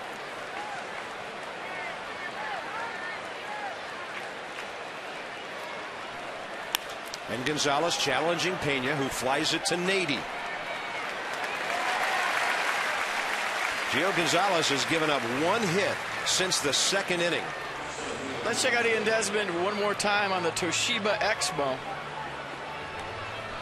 So he went a long way for it. That's when all of a sudden he's going, okay, I got to hurry. And you're spinning right there. You don't really know where your target is. You pick it up at the last second. It's a great shot of the Expo. I love the shot of the eye. He's trying to reacquire the target. Zimmerman's going to scoop this one and throw out B.J. Upton. And the Rays might be saying right now about Gio, we should have gotten him early.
all night long. We talked about every fifth day when he's on the mound. It's a must-see TV, can't-miss event. Last night did not disappoint. The changeup was fantastic. Talked to him today. He said he changes speed on the changeup based on if he wants a guy to put it in play. So he'll throw the hard changeup in the 90s when he wants a guy to hit it. He'll take a little off in the 80s. That's the one that dives and darts when he wants a swing and miss. Yeah, it almost sounds illogical, throwing it harder to get the ball in play. But it's more like a fastball. But it makes the difference between the fastball and the changeup a whole lot more when he softens up, huh? He had 20 swings and misses last night in 7 innings of work. How about that? Well, it begs me to ask you the question, having that conversation. Were you really talking to a 23-year-old? I mean, that is advanced stuff for a guy that age. No, you're right. Well, I've learned already this season with this team, I don't even know how old anybody is, and I don't care because they're all Major League Baseball players, and they're all mature beyond their years. I was wondering, if he pitches in the All-Star game, does that count on his innings limit? No. And if you're Mike Rizzo, do you want him to pitch in the All-Star game? I think the Nats would be honored to have the All-Star starter, but it might be R.A. Dickey starting. Who knows? Well, Strasburg's 9-1. Hey, how good would Dickey's knuckleball look after Strasburg's fastball? I think the other way around. Start Dickey, bring in Strasburg. No chance. Steven Strasburg's throwing 115 miles an hour here in the 3rd inning. And, you know, R.A. Dickey, he could get you through a couple of innings. It's like playing catch for him. Then bring in Gio, then bring in Matt Cain. How about that? National League wins. I'm calling 2-0 National League right now. Home field advantage in the World Series. Ball game in Kansas City coming up next month. Ryan Zimmerman has struck out twice, swinging in the 1st, looking in the 3rd, and a count of 1-2 here in the 5th.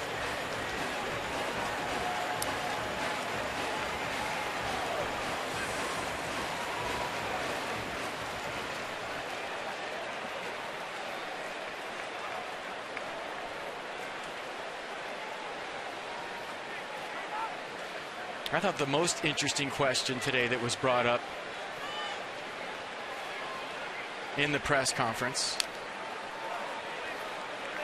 or what happens when Strasburg, if he has the opportunity, has a no-hitter going with the pitch count. Yeah, like Johan Santana, who's obviously a lot longer in the game, but he was coming back from injury. And it could happen every time that guy goes out. You're thinking about it. Yeah. And Davey Johnson was quick to answer. I don't care. He's coming out of the game. Wow. Zimmerman takes a changeup, and he's 0 for 3 with 3 strikeouts. So then I thought to myself, well, what if it's a perfect game? Just playing devil's advocate and stirring the pot like I do. I'll tell you what happens. If it's a perfect game, then Davey has a perfect storm on his hands. Yeah, he's probably rooting for a hit. Well, let's hope we have that problem some night, because it'll be exciting. Michael Morse is next, 0 for 1 with a sac fly that tied the game in the 3rd before Desmond's 2-out heroics.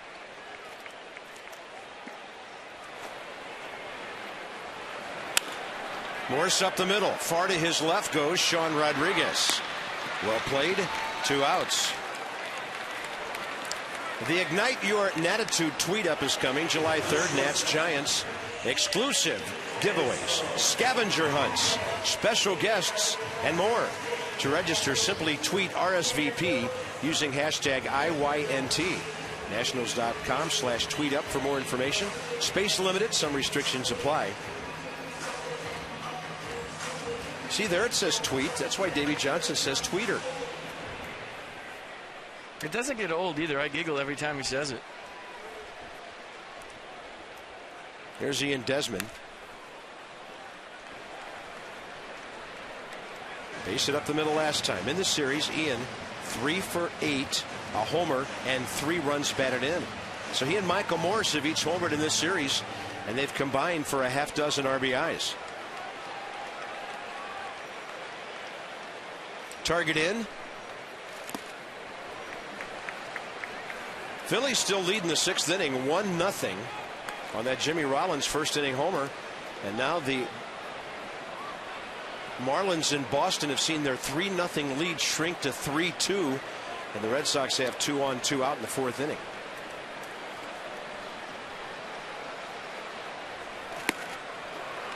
One ball and 2 strikes now. By the way, last night the American League went 8-6, and they lead the Interleague Derby by a kind of a surprising 29 games, 117-88. Colorado is 1-11, as I mentioned earlier. A couple of teams from the American League West: Texas 12-3, Angels 10-5, and then the Yankees are 11-4. So those are the teams that have been most dominant over this interleague period. Who's won the World Series the last 2 years? That would be the senior circuit. Oh, okay, just checking.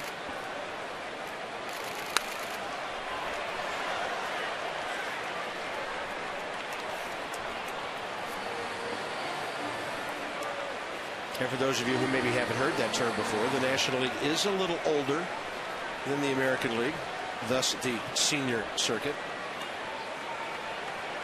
Nothing to do with old guys hitting golf balls. 1 ball and 2 strikes, and Desmond waiting again. These days, even when Ian is fooled, he's able to foul pitches away. I mean, it's like a workout every at bat for him. He's swinging so hard, he's swinging so often. You got to be in shape to hit if you're Ian Desmond.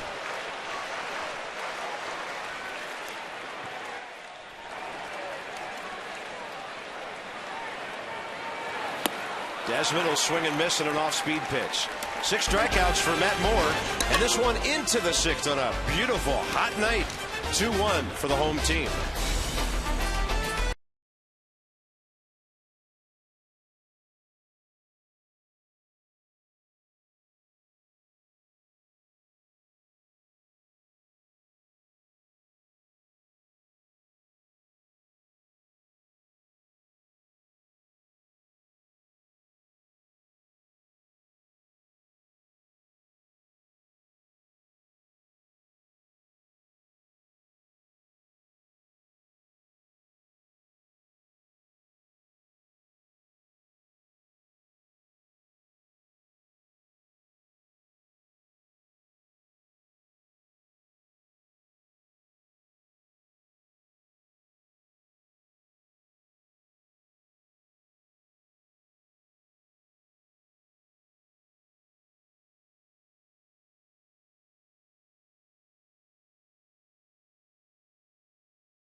Game can take from what appears to be happening in the first inning or two, and then all of a sudden Gio shuts them down, gives up 1 run, gets his guys back in the dugout, and then all heck breaks loose on the bases. Yeah, that 33-pitch second inning. Then after that, 1-2-3, a double in the 4th by Jose Lobaton, and that's it. Gio Gonzalez has been on cruise control.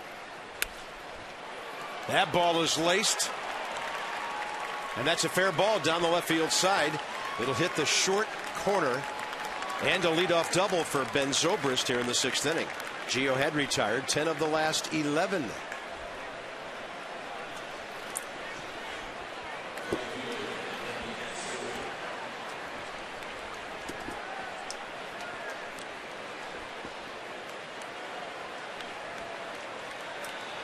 Head down by Zobrist. Good job of hooking that ball.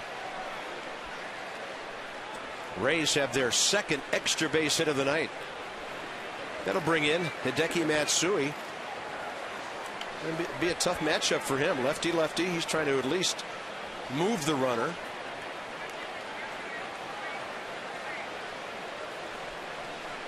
Matsui tonight, a walk and a ground ball sharply hit to Tyler Moore.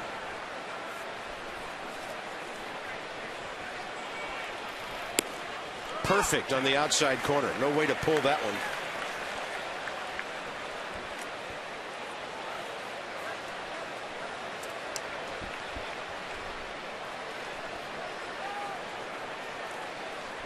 was only Gio's 5th hit given up. His team only has 3 hits, but has the lead for the moment.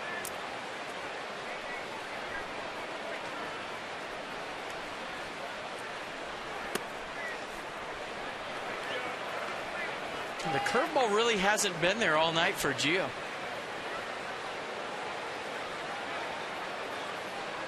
I just think it's a grip thing, nothing with mechanics. Thrown a couple good ones, but more times than not, it was like the one he just threw right there to Matsui.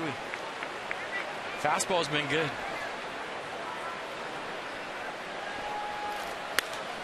And Matsui hit it off the end of the bat.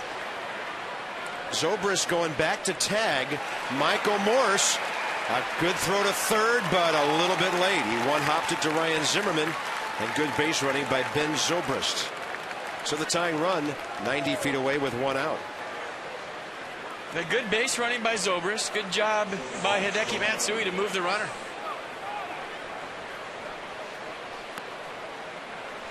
And Morse got behind the ball nice, but the speed and aggressiveness of Zobrist gets him to third base.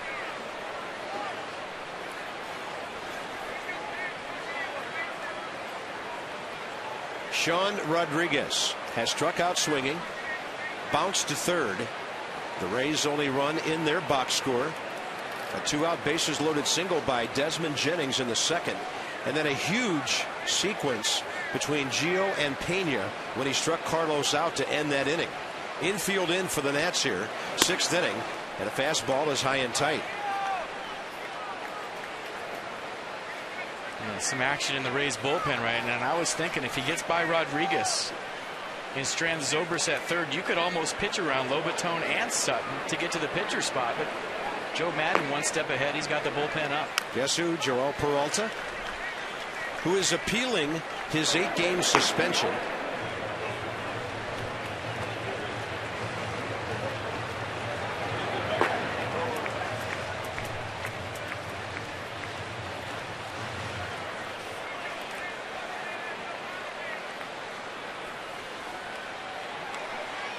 One ball, 1 strike. Target in. Gio didn't get in there very far, but it was 94, and he overpowered Sean Rodriguez. And this is the situation. Great catch right there by a fan in the front row in the upper deck. But this is the kind of situation that Gio needs that curveball. That's his kill pitch. See if he goes to it anyways. You trust that Flores is going to block it if you bounce it. That was 95 upstairs. Gio's had a couple of situations tonight where we thought he might go off speed, but he has been challenging guys with his fastball. And you mentioned it, not feeling that great about the hook here and there. Go with your best pitch. I mean, that's your ERA.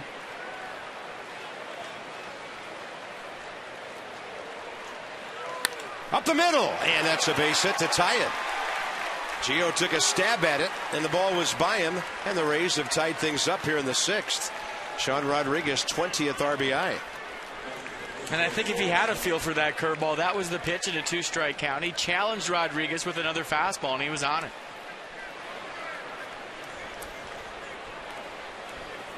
And a fastball up out over the plate. Take a little out of your swing in a 2-strike count. Foot down early, right back up the box. Start this game all over again, 2-2. The batter is Jose Lobaton, who the Nats haven't been able to get out in this series. 2 for 3 with a walk Tuesday, 2 for 2 tonight.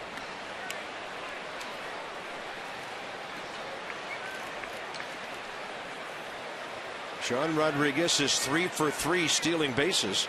The Rays on the year have swiped 51, 5th best in the American League.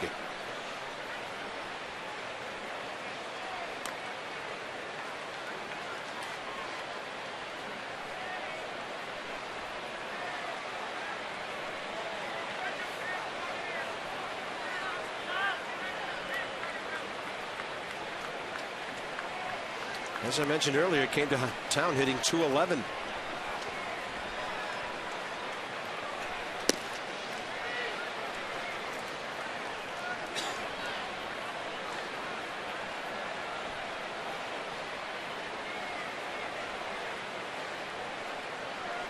long look at the sign right there from Jose Lobaton.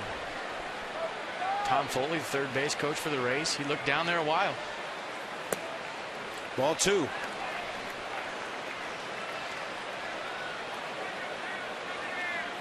And the reason I say that is usually when guys look at the third base coach for a longer time than normal, it's a red flag to the other team. It's a heads up that something might be on.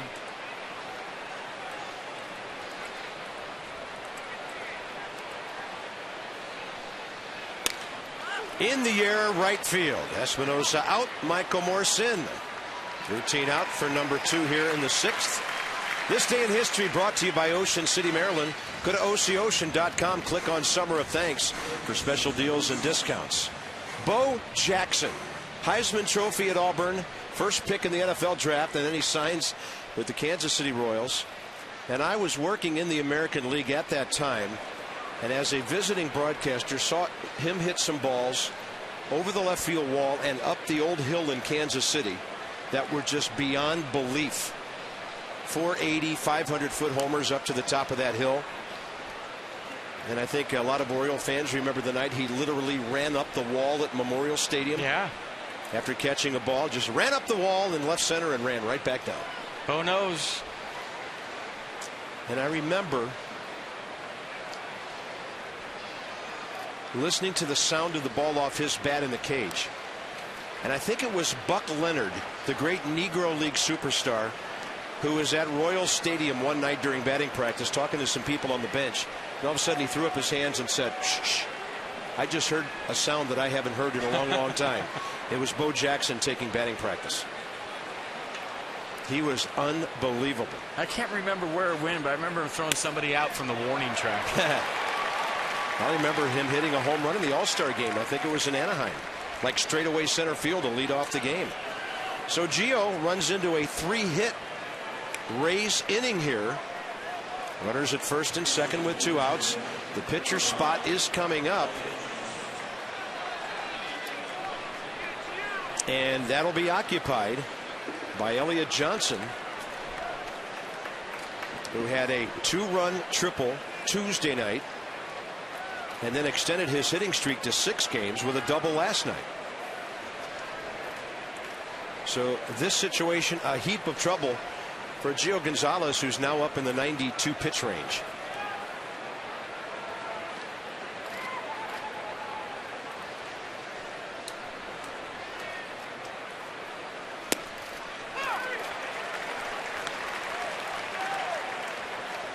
So Elliott Johnson, a switch hitter from the right side, hitting just a $169.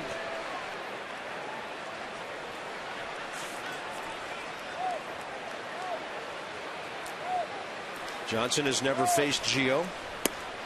That is just a little bit outside 101. I know what Gio's thinking right now. That was the same as the first pitch.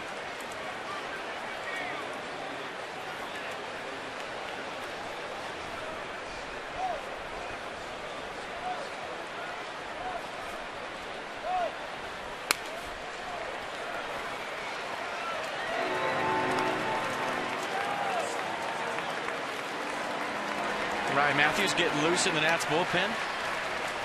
Well, it seems like Gio Gonzalez has thrown more fastballs tonight than he has all season long. 74%. Pitch number 96 coming. It's a big one. 1 ball and 2 strikes. And a breaking ball that he waited for.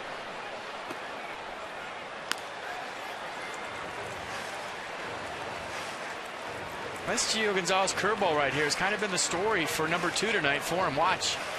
Usually in a 2-strike count, that's the one that ends up in the dirt on the back knee of a right-hander. I just still think it's a sweat and a grip problem tonight. He hasn't snapped a good one off so far. He wanted that one. You see him look to the dugout? Gave a look to the dugout. Little body language right there. Wanted the fastball in. Nissan on the pitch track. Let's check it out. Maybe a hair inside. Yeah. Flores tried to frame it. Couldn't get the call. 2 balls and 2 strikes. That's a fastball on the corner. And Gio Gonzalez gets a call that Elliott Johnson doesn't like. Rays tie the game.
Go to the bottom of the 6th, all tied up at 2. Let's check out that last pitch from Gio Gonzalez, and there might have been somebody in the stands that really liked it. Paint on the black, good pitch. Big situation. There he is, Joe Theismann. He knows something about hitting a target.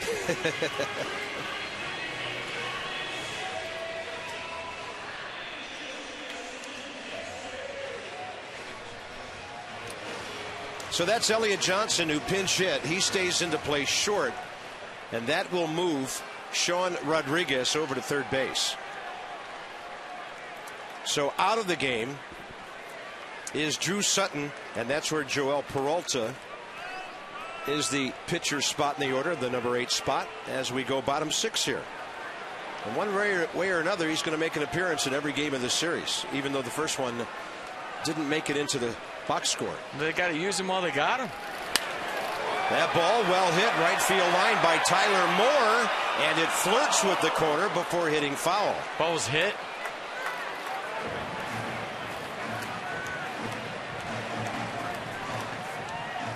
You see the numbers on Joel Peralta. 3.72 ERA. Did a nice job coming into the game last night. And by the way, I know a lot of people on national TV and radio have been calling him Joel. But I remember a conversation he and I had a couple of years ago, and I cornered him and said, "What is it?" He said, "Joel is fine."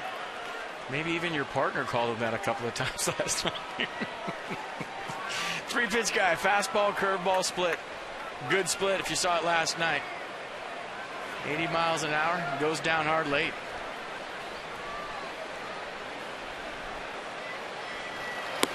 And then Tyler will take that one away. 1 ball, 1 strike. Couple of walks tonight.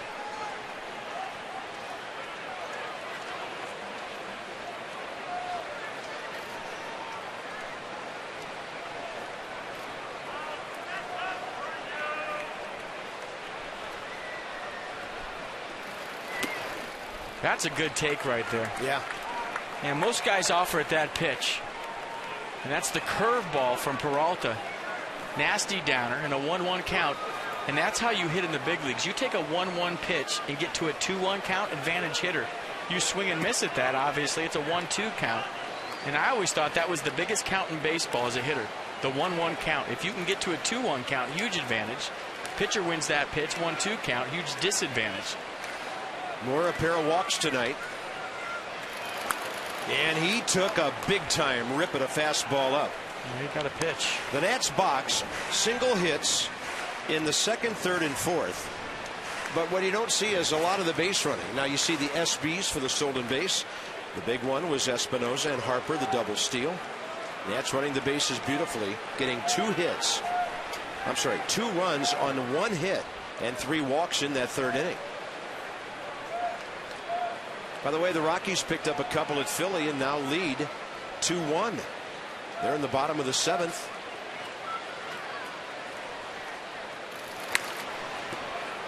Moore unable to wait long enough for that one. Roger Bernardina next for Xavier Nady as the bottom of the order changes a bit now that there's a right-hander on the mound. And Roger needs at bats too.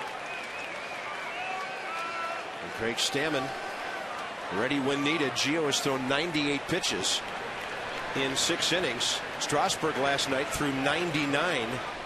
But things were going a whole lot better for him at this stage of the game, and Davey left him out there for 12 more pitches and got Steven and the Nats through 7. And then Sean Burnett and Tyler Clippard were fantastic. Well, Tyler Moore just gives you a good at-bat every time. Yeah. I mean, regardless of how this one ends, it's already been a good at-bat. He's made him fire some bullets. He's fouled some tough pitches off. He got a pitch at a 2-1 count that he wants back, a fastball up. It just gives you a good AB every time. There's a quick pitch that Peralta featured last night to the guy on deck, Roger Bernardina. Peralta, a crafty 36-year-old veteran who pitched in 39 games for the Nats 2 years ago, 1-0 record with a very good 2.02 ERA. Struck out 49 in 49 innings. And word spreads, if a guy is going to quick pitch you, be ready with 2 strikes. Get your foot down early because he doesn't always come set right now. Then you don't have to if nobody's on base. Yep. Moore waits for that one and gets a piece of it. The solid AB after solid AB, solid approach, pitch by pitch. The more you see this guy, the more you like him.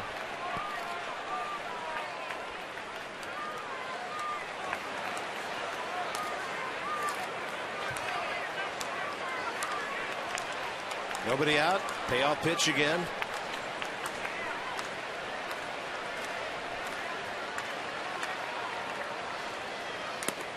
And he just got a piece of it as Peralta spun another one in there.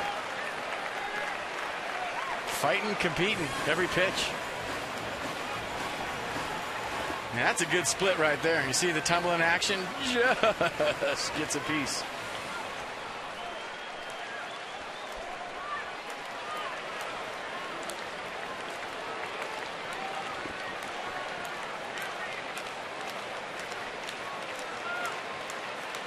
Tenth pitch coming.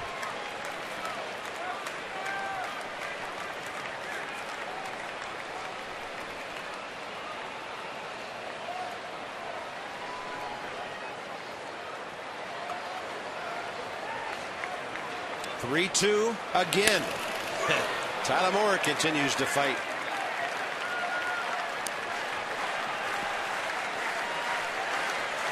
Jose Lobaton going to go out there and talk to Peralta. They're figuring, what do we throw this guy? And all of a sudden the crowd getting behind Tyler Moore.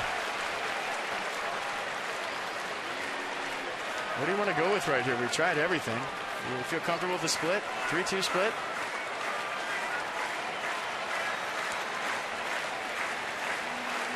Some kind of battle going on between these two right here, right now, in the bottom of the 6th.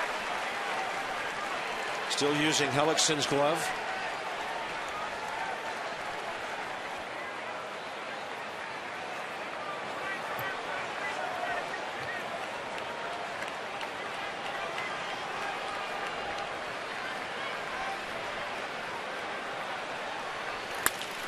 And Moore will drive the ball to right center, but they're playing deep, and Matsui is over to grab it.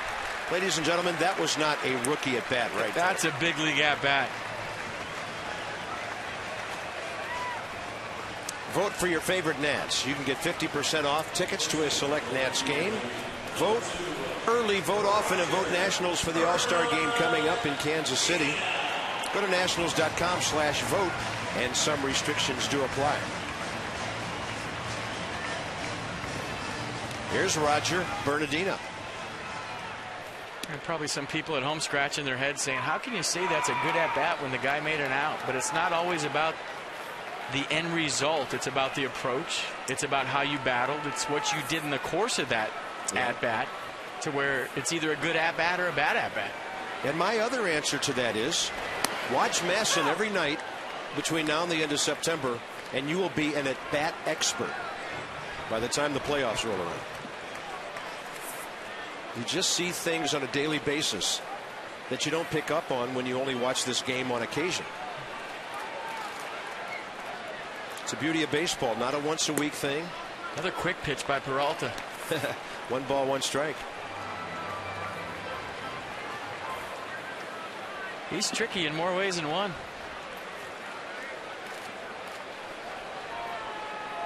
Got good stuff. Major League time with the Angels, Royals, Rockies, Nats, and now Tampa Bay. Pitched in 71 games for these guys last year. Bernardino showed bunt, got Rodriguez on the move. He had a 2.93 ERA in 71 games last year, 68 innings, 61 strikeouts.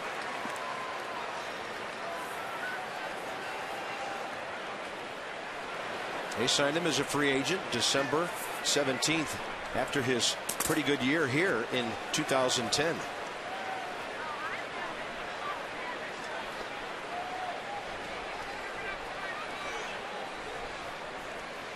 Bernardino strokes one up the middle. To his left, Johnson gets rid of it in a hurry. 2 quick outs here in the 6th. What would you do if you had the chance to run the Nats? Head over to Facebook.com/Masson Nationals. Enter to win a dinner with Mike Rizzo. Your chance to go one-on-one with the Nats GM, and we'll let you bring a friend. Masson will take care of the tab. Enter now through July 1st. Yeah, but you have to take care of the tip. I guarantee it's going to be an Italian restaurant. Just saying. Probably be a little Italian restaurant. I've never heard of a big one. And the bases are empty for Jesus Flores.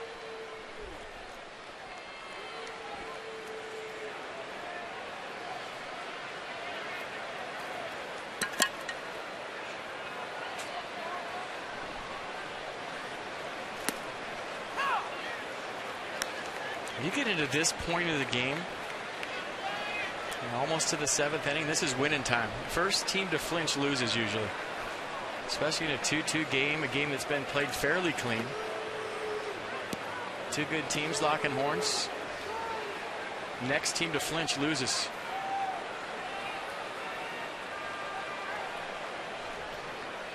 Flores jacks one to left field.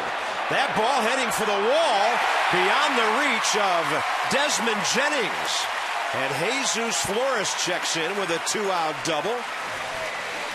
So that'll be his 9th extra base hit of the year on his 6th 2-bagger. I'm telling you, I thought that ball was out of here for whatever reason tonight. When we look at the humidity, it's not much higher than last night, but the ball is not carrying in this park. Got a hanger right out over the plate. Put the barrel to the baseball, and now it's decision time for Joe Madden. Did that take the bat out of Adam LaRoche's hand with first base open here and 2 outs? Do you go after Danny Espinosa from the left side? Or do you try to get LaRoche right here?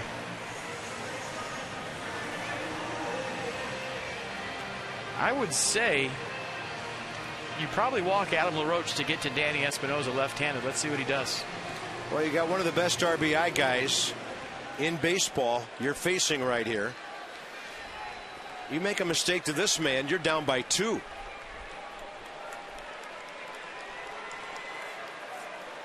And the fans will let you know. They will boo the intentional walk.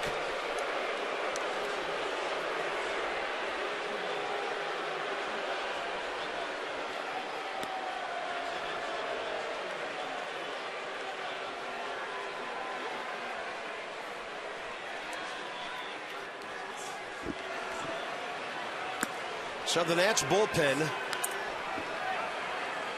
Greg Stammen's been working. Ryan Matthews for a while. Right now Stammen the only one throwing. And will the Nats have the lead when they go to the bullpen? They've been outstanding when leading after 6 innings this year. And now a left-handed AB for Danny Espinosa. If you're Danny Espinosa, you got to take that personally, and most major league hitters do. You walk him to get to me, you got my attention. Here we go.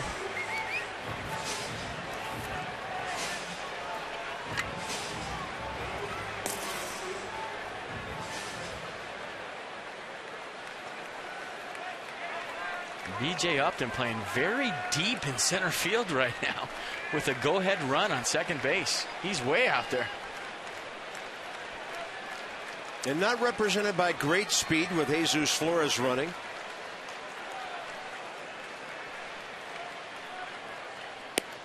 Peralta goes first pitch breaking ball and drops it in.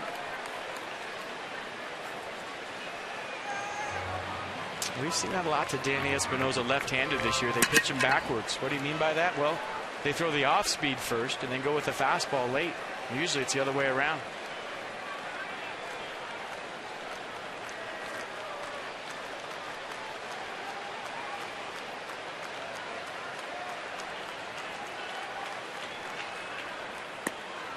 Looked like a straight change that floated outside. Peralta fell off the mound like that was a 97-mile-an-hour fastball. Peralta floated outside. I've heard all about the arm action. I didn't know the body action had to go with it. He has always been a maximum effort looking guy. Burke Badenhop had a scoreless inning and a third here last night.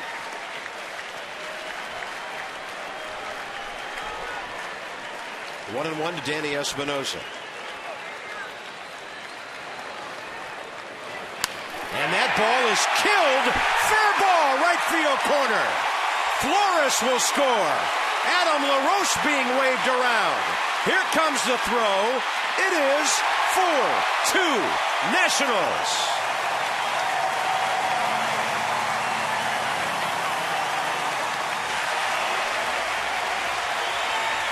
Danny Espinosa's swing has been getting much better from the left side. He got an off-speed pitch right out over the plate, like he was sitting on the split. Smoked it down into the right field corner. And I'm telling you what, folks, as a major league hitter, you take that personally. I don't care if they walk Babe Ruth to get to you. You want to get him. You want to make it hurt. And Danny Espinosa showing tons of emotion on second base after he drove in both runs. Good job by Adam LaRoche getting around there, coming off the bench. A little hand slap there. Watch Espinosa. That's what I'm talking about. Well, let's see if the innings ends here.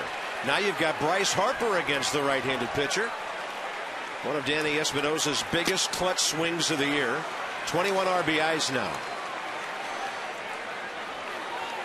And a pickoff play just barely back as Johnson got in behind Danny. Danny's thinking, can you let me enjoy this for a second? Just a minute.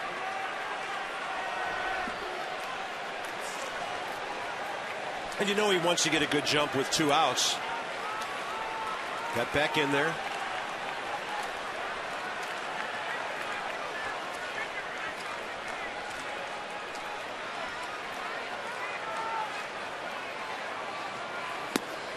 And Peralta misses away with 92. Bryce Harper 0 for 2 tonight. A walk, a steal, a run. In the series 1 for 3, but he's been on base 4 times. I wonder if the baseball gods had a little something to do with that double right there. All the ones he's hit down the line that have gone foul? Well, just kind of what's transpired already in this series.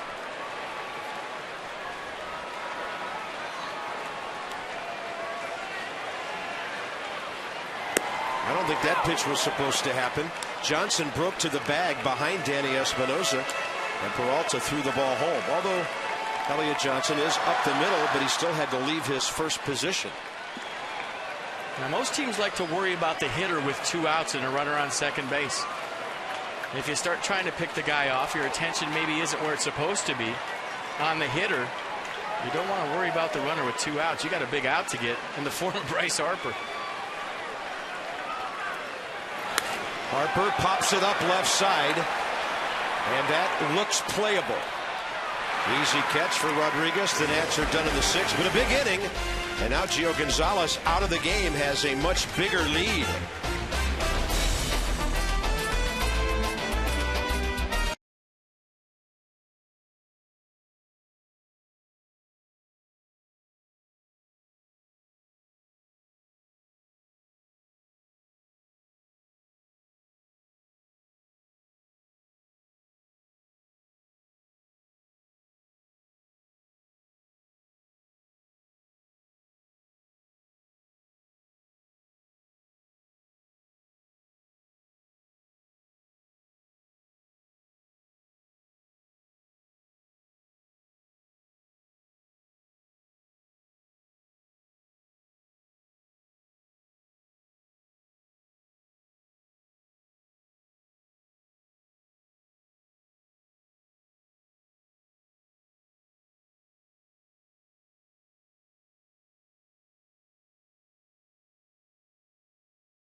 Double to drive into. Nats lead 4-2. And Christina, we know you want to talk a little baseball here in a moment, but we have to tell you, happy birthday. Happy birthday Boy, thank you. Yes, go ahead and sing the whole song. No, we don't have time for that. I do want to talk a little baseball. In my conversation earlier with Bo Porter, I got to get his perspective on coaching third base and base running in these games when the Nationals are ultimately winning by just 1 or 2 runs.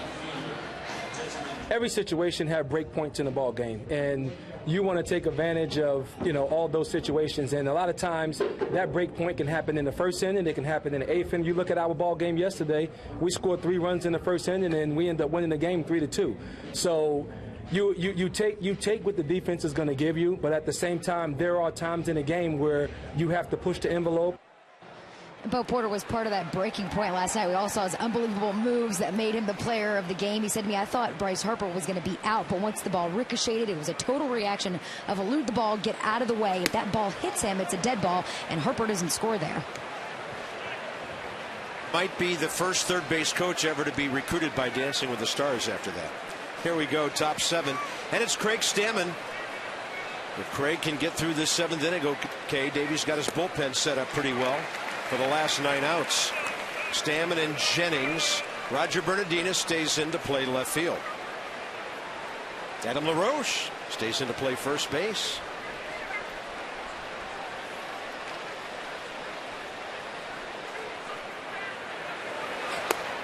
So the pitcher spot for the Nats is the number 6 spot.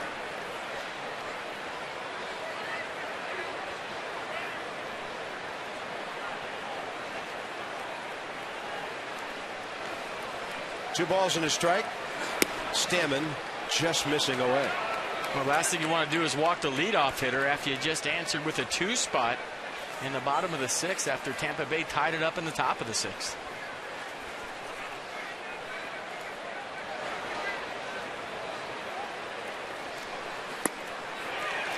Good action on that fastball.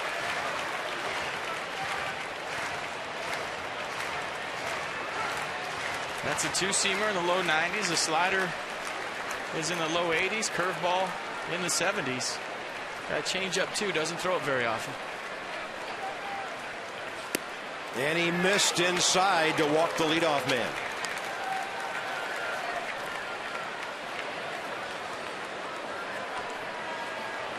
Craig Stammen, first appearance since the 11th inning of the marathon game on Saturday. Right-hander Wade Davis working for the Rays. As Carlos Pena walks slowly to the plate, and he's faced Craig Stammen before. 1 for 3. Pena tonight 0 for 2 with a walk, and in the series 3 for 9 with a homer and 2 RBIs. He took his time getting to the plate, and he's taking his time getting into the box. I wonder if part of the game plan against Stammen is to slow down his pace. He's still digging in. This is taking a while.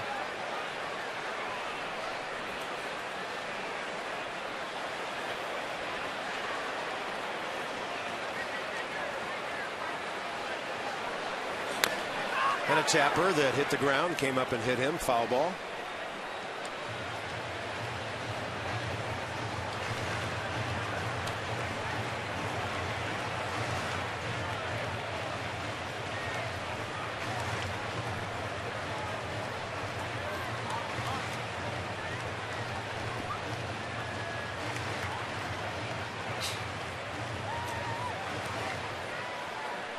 Rays have out hit the Nats 7-5.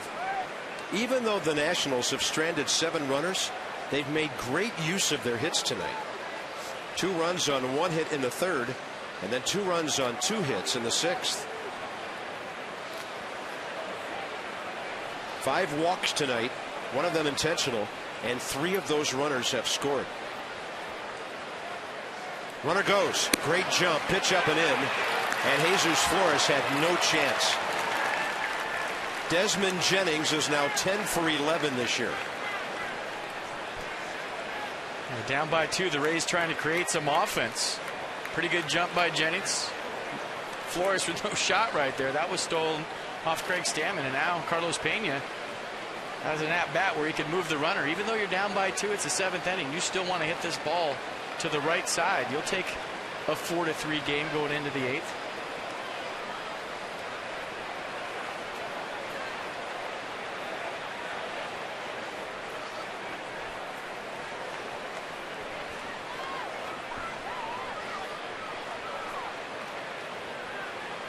One ball, 1 strike.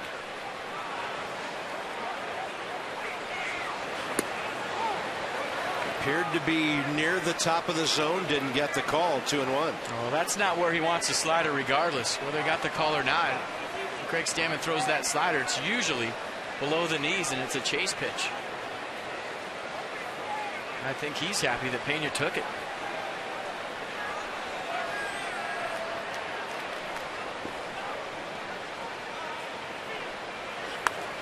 And Pena will pop it up left side. Ian Desmond on the call, and that is huge. And not a productive out right there from Carlos Pena.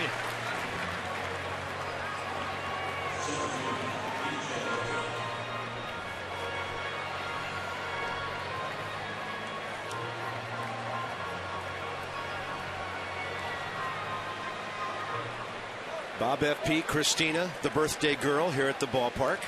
Top of the 7th inning, 1-on-1 out on the Danny Espinosa 2-out double in the 6th. The Nationals lead 4-2. B.J. Upton stepping in, and he's faced Craig Stammen 3 times with a base hit. And Desmond go to the mound right now, maybe to figure out what sign they're using, what sequence, with a runner on second base. This game has slowed down dramatically this inning. The tempo's been good pretty much all night long. Tom Gorzolani just stepped onto the bullpen mound. No, it's Michael Gonzalez. Pardon me, I saw the wrong G from a long distance. Sean Burnett pitched the 8th inning last night, and Gonzalez could be for the 7th against either Matsui or if they want to turn Ben Zobrist around. And here comes Steve McCatty. I wonder if somebody saw something in the mechanics of Stammen to where they're trying to figure things out right now, or maybe they're just simply trying to figure out what they want to throw to B.J. Upton. And by the way, you didn't get the wrong G, you just got a different G. It's the same G.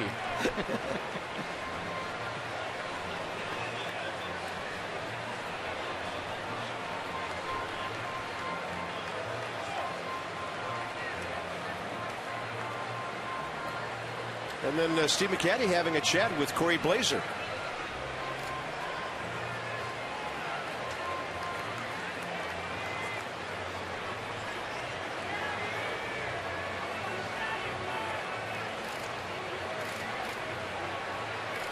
Well, this is where you just wish everybody was mic'd up in baseball, and you knew what they were talking about, what was going on. We try to figure it out most of the time, and we're probably wrong 90% of the time. But this one's a head scratcher. I'm trying to figure out what Steve McCatty just talked to Craig Stammen about. Desmond came in first, then McCatty came in. Obviously a big part of the ball game. They're facing a guy with some pop. But maybe all of that was to tell him to throw him a first pitch slider, and that was a good one. That's where Stammen likes the slider, below the strike zone. Make it look like a strike. And now you see it, now you don't pitch. He's been good with that all year.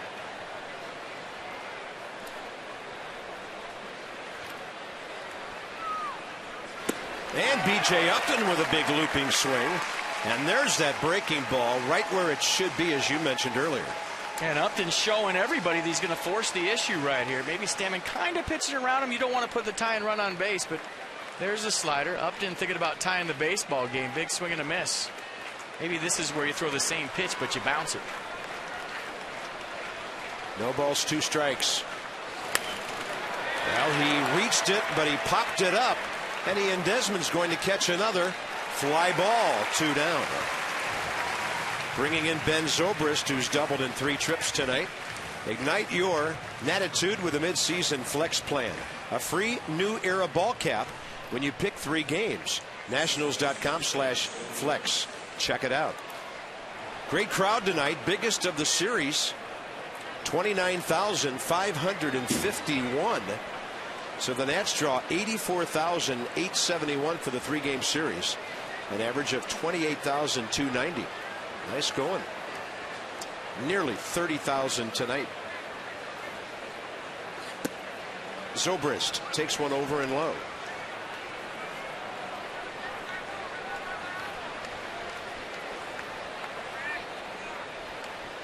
So the Nationals have drawn nearly 209,000 fans on this homestand. Wow.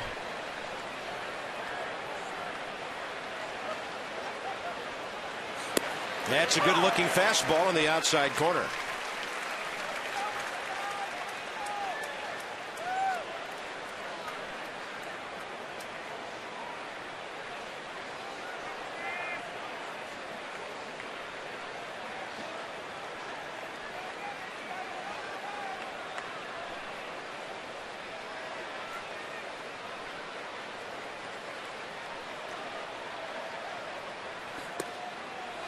Gray comes inside, misses.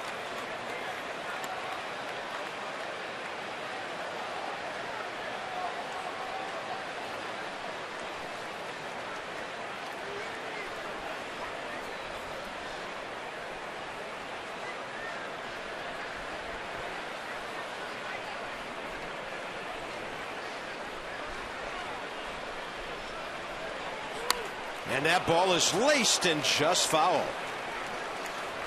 Another slider from Stammen. Zobrist just out in front of here.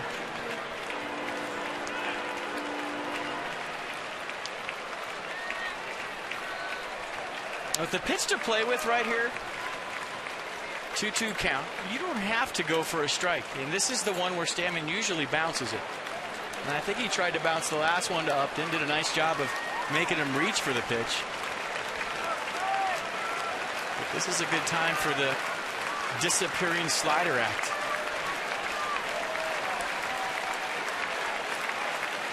Crowd clapping for an out. That is close. No swing, says Jeff Nelson. A good take by Zobrist. That's the one he usually has left-handers in a 2-strike count swing over. It's the disappearing slider. It disappears and Zobrist holds up. It looks close on pitch track, but anytime you see a catcher's glove hit the ground, you're not going to get the call. That pitch was down.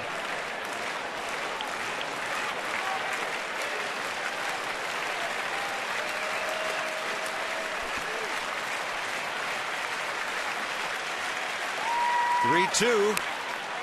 It was a pretty good fastball located outside on the edge.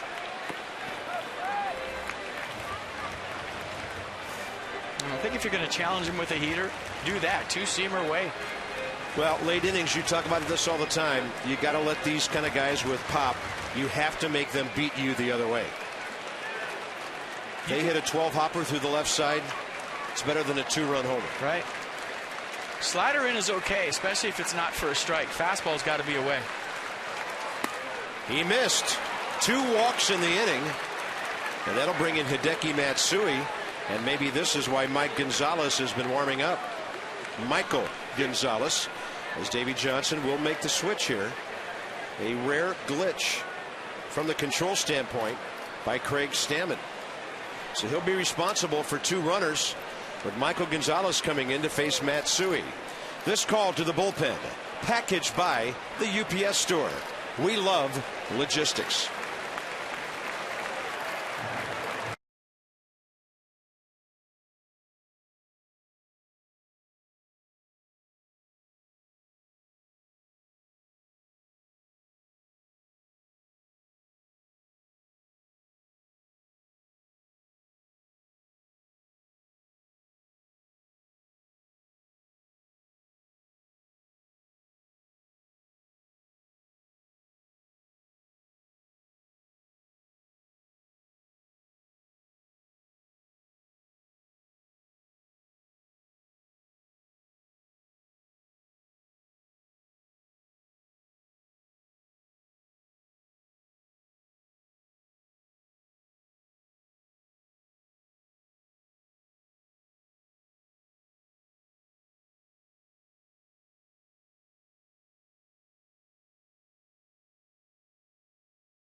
Seventh inning, the Nats, though, 1 out away from getting to the stretch, up by 2. So tomorrow night, it's on to Oriole Park at Camden Yards. Young stars will be getting together, veteran managers, and it'll be Jordan Zimmerman, 3-5, with that 2.92. I deserve a whole lot better record ERA. Jason Hamill, 7-2 with a 2.87 and a 1-hit shutout at Atlanta when he struck out 8, walked 2 last time up. Johnny and Ray back in the studio. 6:30 Nats Extra. Jim Palmer and Jim Hunter join FP and yours truly.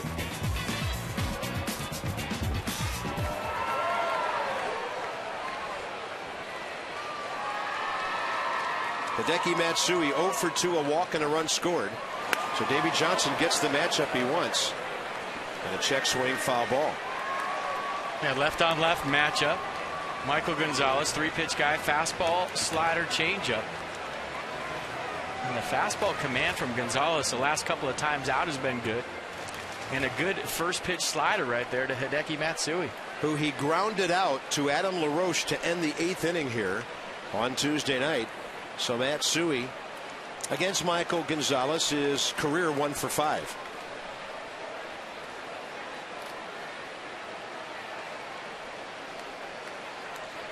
From the extreme left side of the pitching rubber. Delivers a fastball that runs up and in.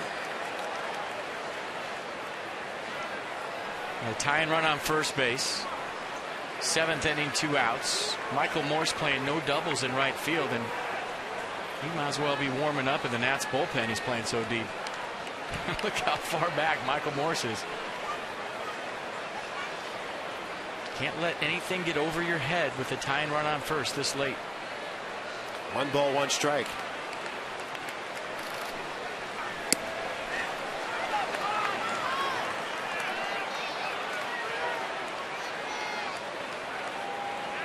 And Davey Johnson just trying to get the game. You always talk about the bridge to your closer.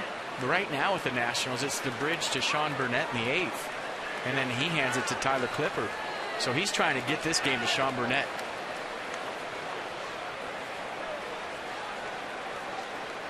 Runners are going. Swing and a foul. And they both had a good jump. Well, you never want your hitter, Carp, to take a 2-1 fastball right down the middle, or it might have been a slider at 84 miles an hour, but those guys had that base stolen. Yeah. And the more important part was Zobrist on the back end. He had that bag stolen. He's the tie and run. That's the only one that matters. And look at the jump he got off with Jennings on second base. That would have been tie and run on second and 2 outs. You can't really expect your hitter to take that pitch, but if he did, it would be second and third with 2 strikes.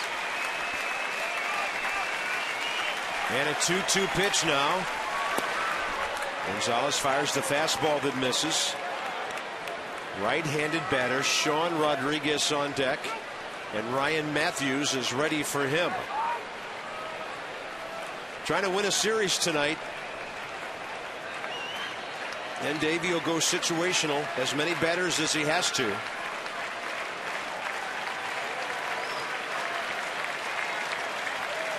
(3-2), runners moving, and a swing and a foul.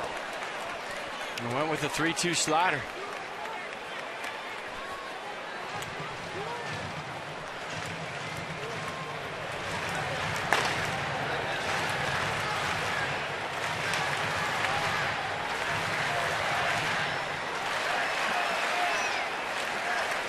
Ryan Matthews either gets the night off, or he faces a batter with possibly bases loaded.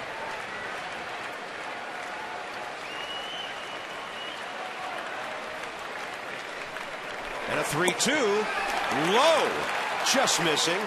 3 walks in the inning. And Davey Johnson now comes out to get Michael Gonzalez and bring in Ryan Matthews.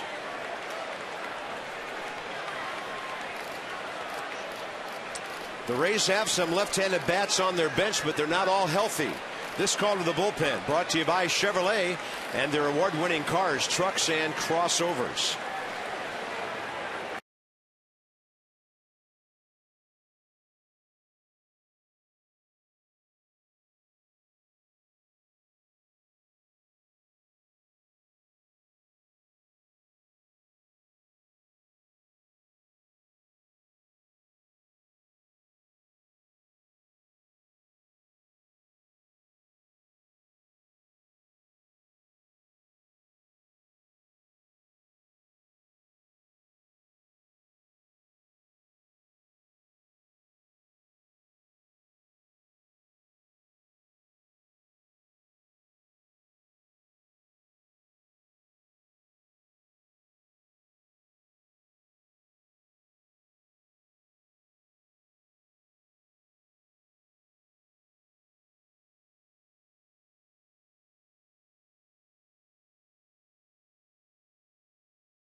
But W.B. Mason. Well, the Rays have the tying and lead runs on base. And a big situation now for Ryan Matthews. And he'll be facing a left-handed batter, as Joe Madden will go further into his bench as we check the numbers on Ryan. Look at all the 2s and 1s in his numbers. Record 2-1, games 21, ERA 2.11. He's thrown 21 1/3 innings. So if you're a numbers guy, a lot of 2s and 1s with Ryan Matthews. 3-pitch guy, fastball, slider, split. I don't know what that means. Well, I hope he pops up to the catcher, and I'll write down a 2.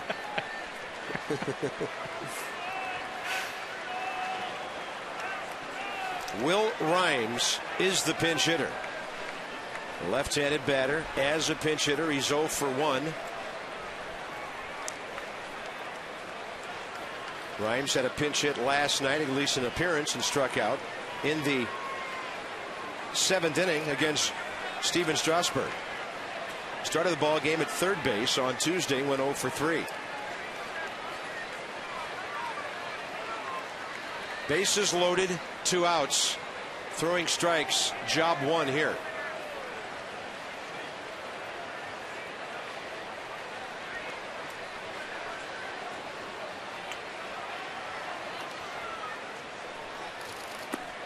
Matthews goes with that hard sinker and misses. The Rays have not hit a ball that's touched turf in this inning. 2 pop-ups to short, 3 walks to load the bases.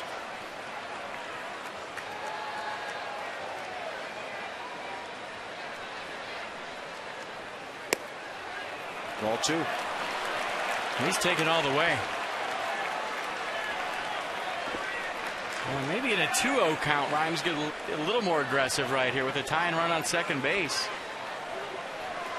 Very patient hitter. Trying to get Ryan Matthews in the strike zone.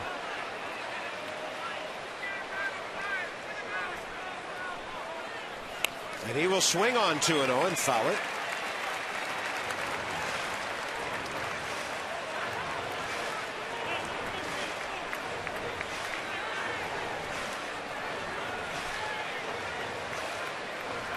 If you're reading swings right now and you're Ryan Matthews and Will Rhymes takes that swing and cues your fastball, he's telling you he was looking fastball, but he was looking for it in.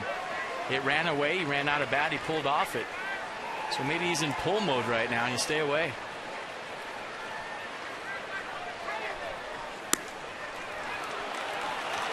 Not close, 3-1.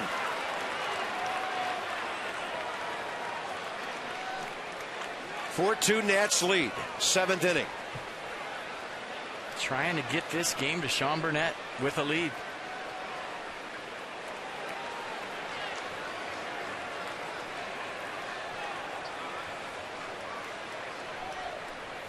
He throws one at the knees. Good movement on that 93-mile-an-hour two-seamer. Yeah, we always talk about the 3-1 pitch. You could wait around to see if this is a strike. You don't get the call. Good take by Rhymes. You don't want to offer at that. A borderline pitch, a pitcher's strike. But now you're a little more aggressive as a hitter. You can't wait around. Usually advantage pitcher right now. And he changes up, or at least it looked like it. How about that movement? 92 miles an hour, and Ryan Matthews a huge strikeout. The 7th inning stretch is brought to you by your Washington area Hyundai dealers. Now the Rays have stranded 10. The Nats have stranded 7. And finally, take a stretch, will you?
.com today. Danny Espinosa in the middle of the offense tonight. He's scored a run, driven in 2, stolen a base, couple of extra base hits. Gio is in line for his 9th win of the year. And so the Nats take a lead into the stretch here. Let's go back to the 6th. Joe Madden walked Adam LaRoche to get to Danny Espinosa. And here's the result. An absolute missile down the right field line. It scores Jesus Flores, scores Adam LaRoche.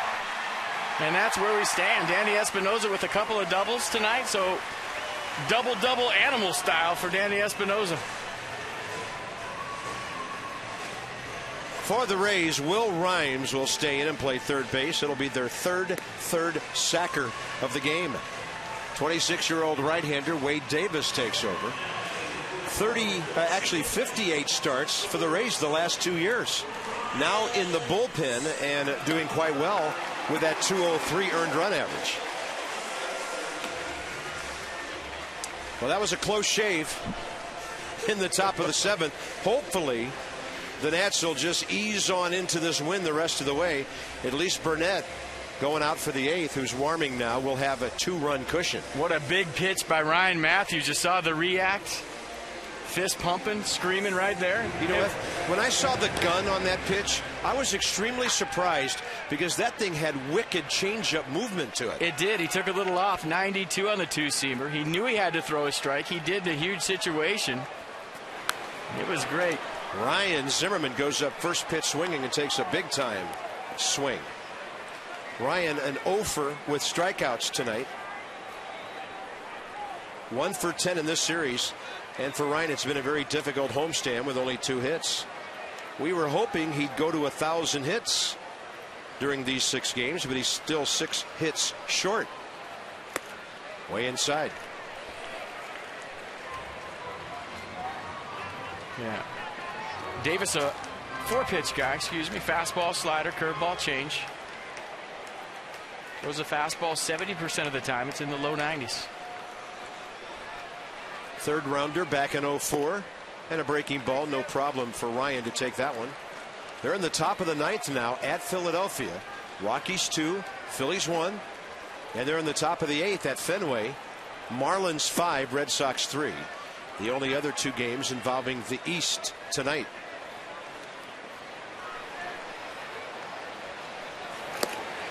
On the corner, and Ryan's not happy.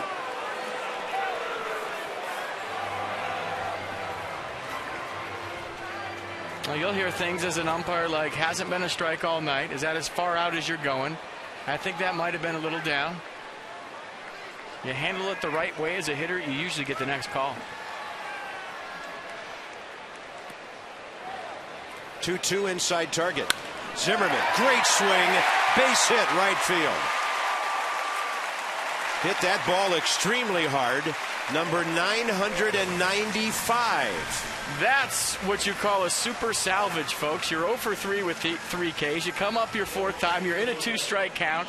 You're staring 4 Ks right down the barrel. And what do? You take an inside fastball. Look at the head. Right to contact. Watch his head down. Kids at home, that's perfect. Head on contact. An absolute seed to right field. And that takes a very mature, confident hitter to turn an 0 for 3 with 3 Ks around into a 1 for 4. Nice job. Ryan just said to Carlos Pena, "Hi, I'm Ryan Zimmerman." We haven't spent much time together in this series. So Ryan, his 2nd hit, and good for him.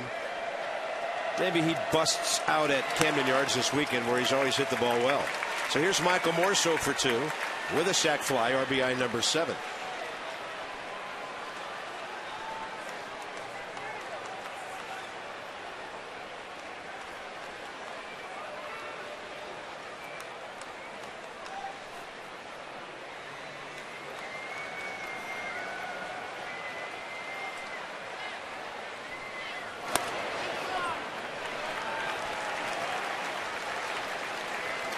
Dangerous count to a dangerous hitter.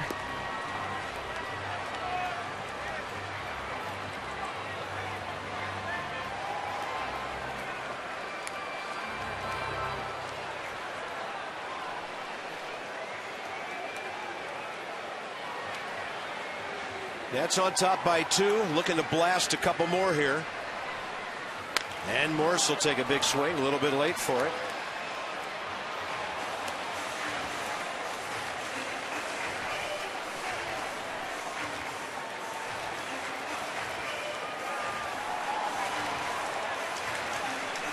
Desmond with that big 2-out knock in the 3rd inning.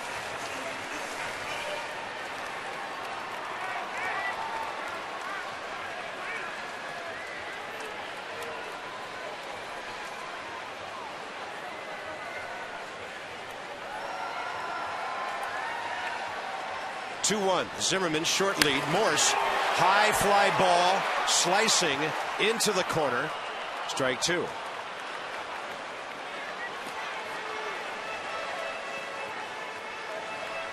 Tonight's copyrighted telecast, presented by authority of the Washington Nationals, and may not be reproduced or retransmitted in any form. And the accounts and descriptions of this game may not be disseminated without the expressed written consent of the Washington Nationals. They've had 17 runners stranded in this game in a 4-2 contest featuring 13 hits. A lot of walks. Tough call, tough pitch. Michael Morse took it under his hands and he's punched out. You know, I didn't like that call. There was a pitch earlier in the sequence that was called a ball in the same location. Pitch track had that way inside. You see the second pitch, same spot. Fifth pitch a little higher. Yeah. And that's why he took it.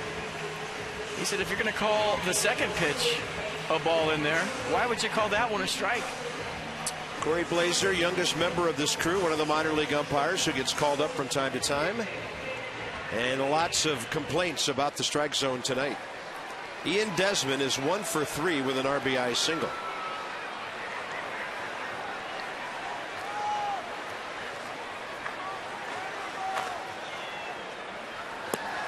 You're going back to that 2-1 fastball to Michael Morse that he hit down the right field line.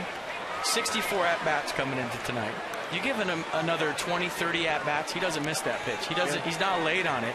He's going to get to those. You get to the 100 at-bat mark as a hitter, a guy with no spring training. I mean, in essence, this is his spring training. Yeah. He's going to lock it in soon, and when he does, it's going to be ugly for opposing pitchers. And it could happen in Colorado or Atlanta. Zimmerman running, pitch inside, and there's an ambush for you. Ryan Zimmerman swiping his third base of the year. And for Zimmerman, his 28th career. A good call in the ambush. And does anybody else flinch when you see Ryan Zimmerman slide head first? I did right there. Good job of getting into scoring position. If you're not going to pay attention to him, he will steal a base. So good job right there. Lost sight of the baseball. I don't think he had a chance to get to third base. Wouldn't that be awful if you called time and then you could have gone to third? But that ball didn't get that far away. It was on a headfirst slide into second base at Citi Field last year that led to that injury problem of his. You can see his left hand lifted the bag right off the ground there. Another RBI opportunity for Ian Desmond.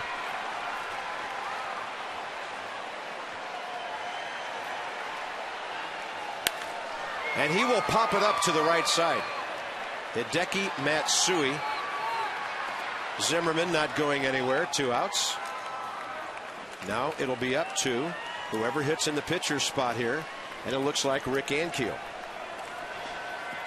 So Ryan Matthews will come on and get a huge out. And Ankiel will hit for him.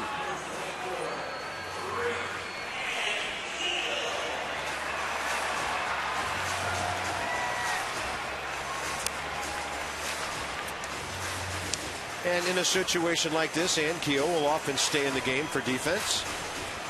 As a pinch hitter, Rick is 2 for 9 with 2 RBIs.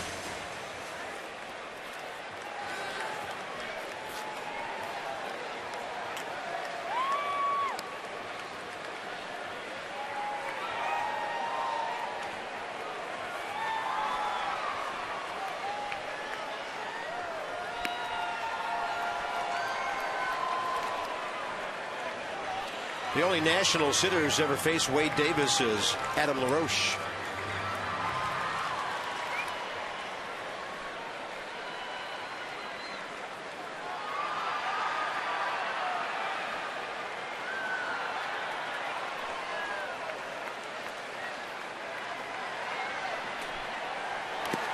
And a breaking ball that Rick takes, 2-0.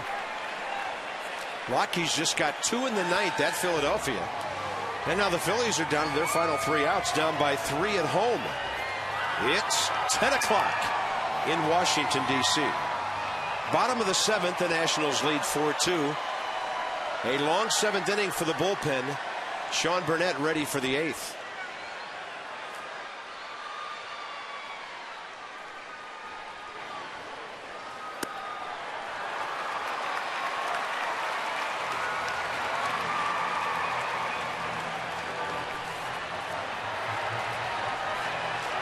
Another left-handed batter on deck.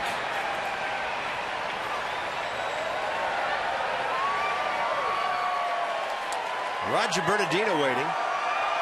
Wade Davis, by the way, has held left-handers to 184 this year. And it really looks like he didn't want a whole lot to do with Rick Ankiel. So the Nats have 2 on, and now Bernardino coming in.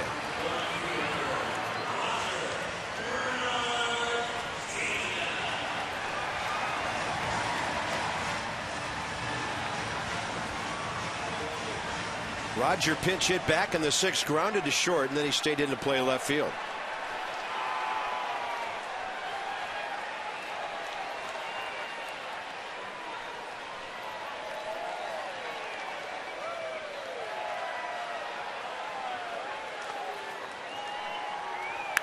Bernardino goes the other way. How about that swing? Zimmerman scores. Ball gets away from Jennings. Here comes Ankiel. And he will be out at the plate. But the Nats add a run, and they'll have a 3-run lead into the 8th inning. One of the best opposite field swings we've ever seen from Roger Bernardino.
Big base hit by Roger Bernardino to get that 5th run across, but let's go back to the top of the 7th. And Ryan Matthews. A great job of coming in here with a 3-2 fastball, took a little off, got the big strikeout. You saw the reaction in the fist pump. And we talked about all the 2s and the 1s when he came in. Well, guess what? Today's June 21st. How about that? Oh, boy. Well, the outfield is all over the place now. Rick Ankiel stays in the play center. That pushes Bryce Harper to right, which pushes Michael Morse to left. I knew it meant something when he came in, all the 2s and the 1s, and I just figured it out. Yeah. Sean Burnett, 2 saves and 2 opportunities, but it's a hold-in for him tonight. And he'll face the bottom 3 for the Rays with their pitcher spot due up next. And that will be Rich Thompson after Jose Lobaton, the catcher. I mean, they should just put 0-1 on the board when he comes in and save everybody some time.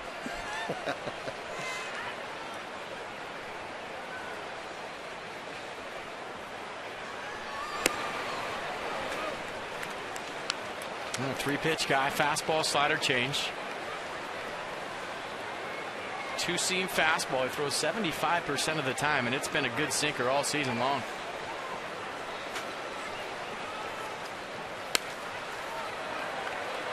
And those are the kind of swings you see on the 2-seam fastball.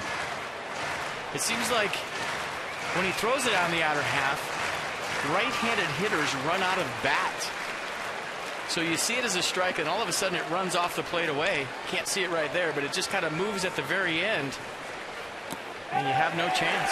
That is a swing and a strikeout, as Burnett had Lobaton all locked up. First out, top of the 8th. And there's the slider. I just can't imagine what it's like to face Burnett. He steps so far to the first base side, big time crossfire guy. And I think that might help that 2-seam fastball because he stays so close for so long. But there's got to be tons of deception if you're standing in the batter's box facing Burnett. This is an interesting guy, 33-year-old Rich Thompson, who's been in the minor leagues for 12 years with Toronto, Pittsburgh, San Diego, Kansas City, Pirates again, Arizona, Boston, Philadelphia, Tampa Bay.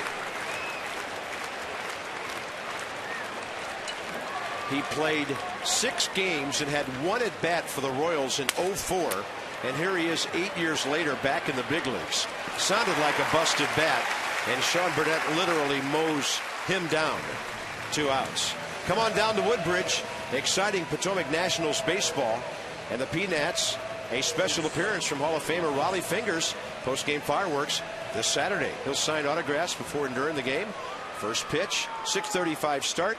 Tomorrow night, Armed Forces to be honored, Military Appreciation Night. 703-590-2311 or PotomacNationals.com.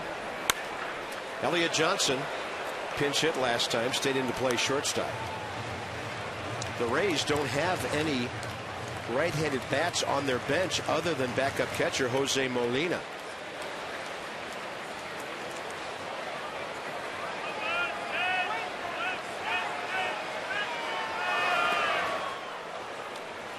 One ball, one strike.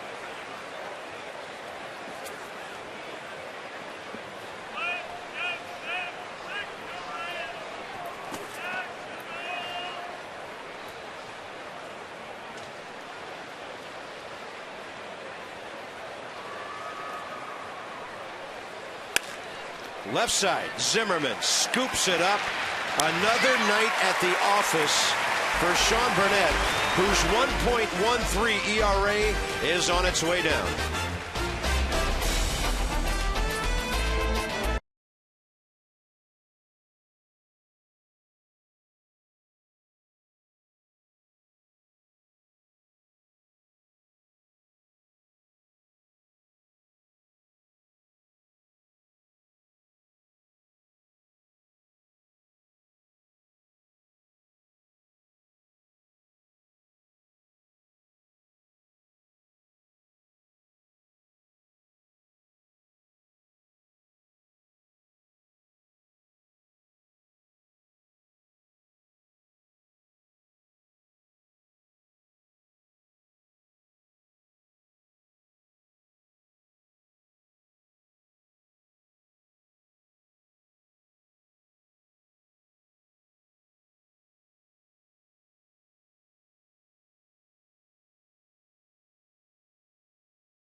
By Dodge.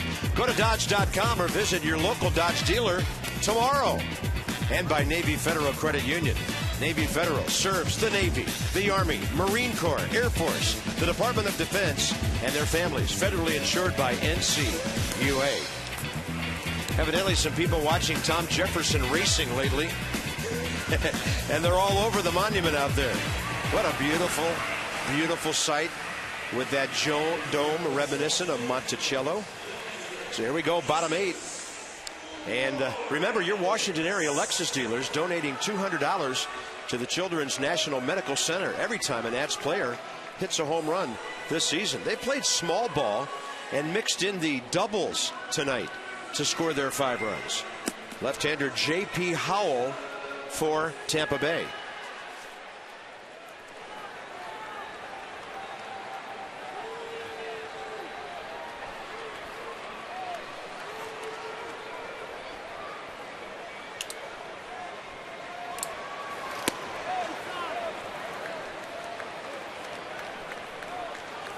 Wow, that looked like it was right down the middle. The JP, a 3-pitch guy. Fastball, curveball, change. Loves his curveball. Throws it almost 40% of the time. Change up 21. He only throws his fastball 40%. On a pitch up, and Flores was jumping all over it. 29-year-old lefty from Modesto, California.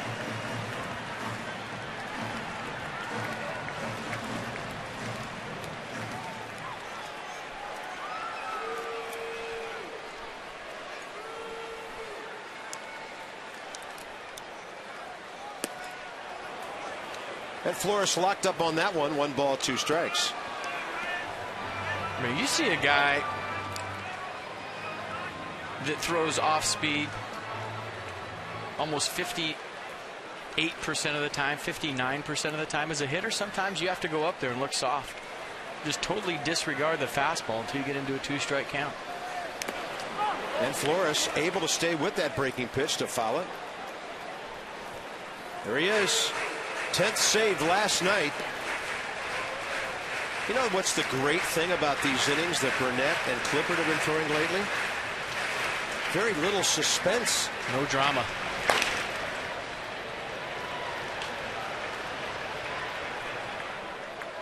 And the Nats able to tack on that 3rd run, bottom 7. That was big. 1-2 to Flores, who doubled and scored last time. And with the ball fading away, Jesus tried to take that to right field.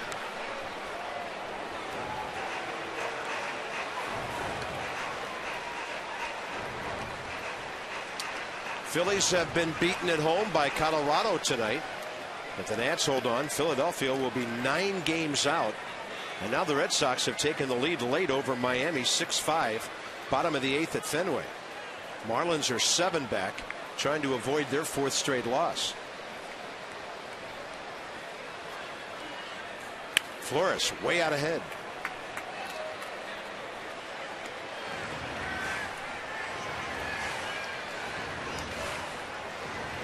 I'm trying to think of who's been a better 8th inning guy than Sean Burnett this year.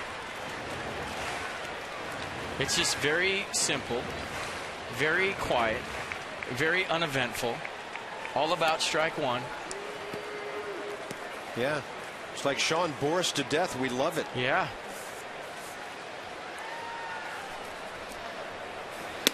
Flores lays off the high heater, and the count's 2-2.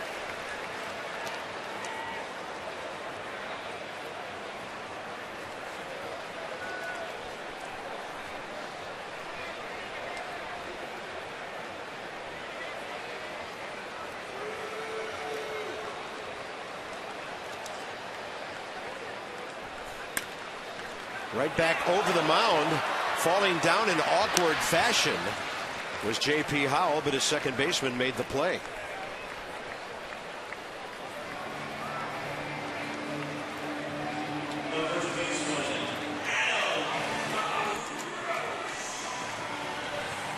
J.P. Howell falling off the mound right here, trying to get back, but he couldn't. Decides to sit down Indian style and let his second baseman make the play. Best thing about that is he didn't get hurt.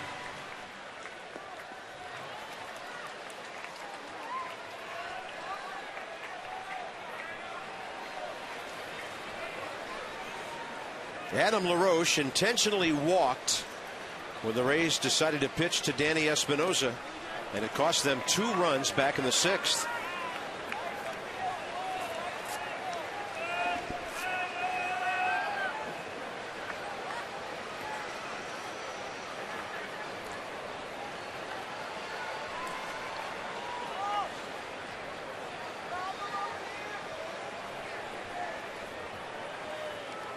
Danny Espinosa looking at another right-handed at bat next. There's a check swing.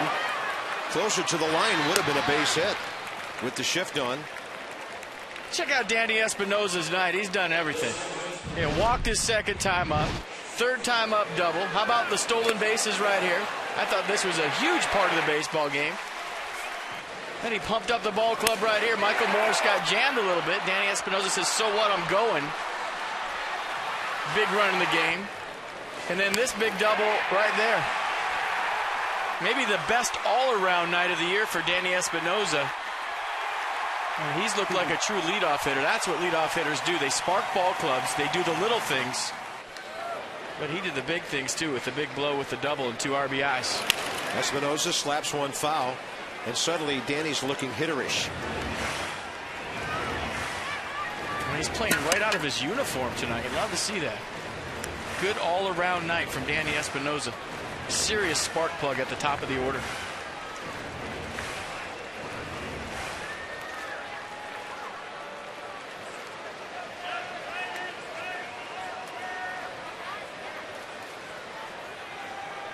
No balls, 1 strike.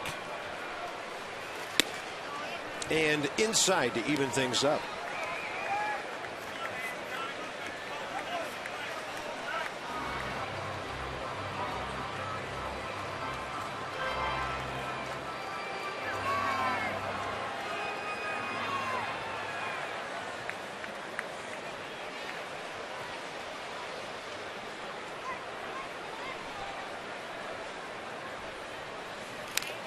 Got a breaking ball and hit over the top of it. And the count's 1-2. Mid-Atlantic Sports Report tomorrow from 5 to 6:30. Phil Wood, Mel Antonin, Dave Johnson. Preview of the second meeting, O's-Nats Battle of the Beltways. And find out more about the paths Mike Rizzo and Orioles manager Buck Showalter took from Arizona to their current teams. Mike certainly helped to elevate their organization. At one time named Major League Organization of the Year when he was there. Then he brought some of that magic here. 1-2. Buck Showalter was the manager of the Diamondbacks long before they ever played a game. Well, you just hope that what happened in this series when Mike Rizzo had a connection to the opposing manager doesn't happen in the next series in Baltimore. Mike Rizzo played for Joe Madden in Double-A. Swing and a miss. 1-2-3 8th inning for J.P. Howell. So here we go, top of the 9th. It is Clippard time.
At this point belongs to Tyler Clippard. Just simply spectacular.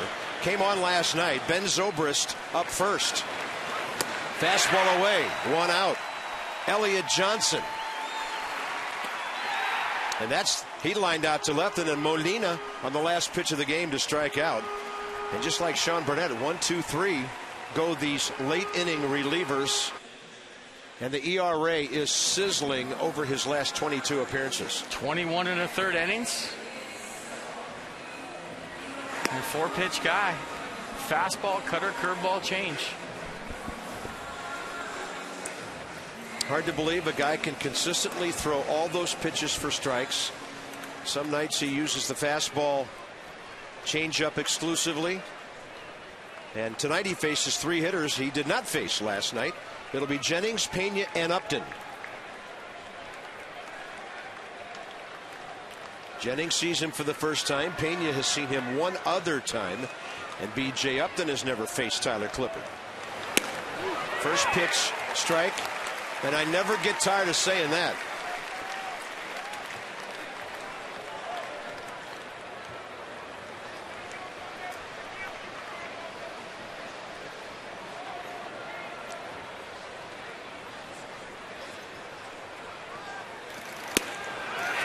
Second pitch, strike.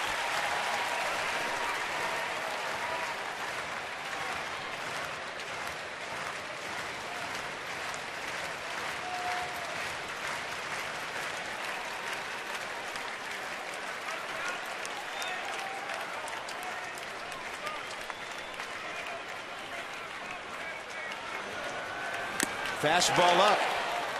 And Jennings just got a piece of it.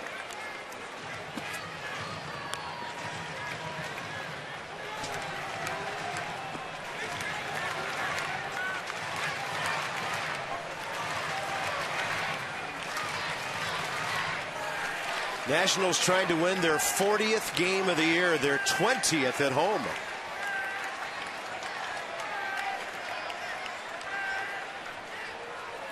Changeup, left center, ball well hit, and Keel chasing. He'll get there for the first out.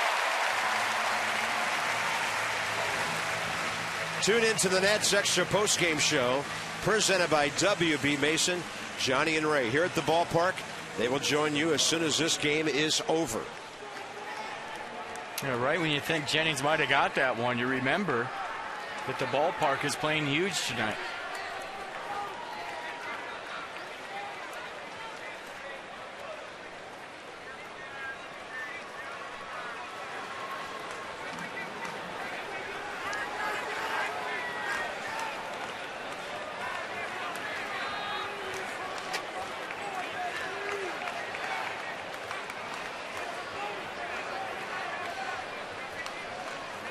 Carlos Pena 0 for 1 career against Clippard. First pitch changeup.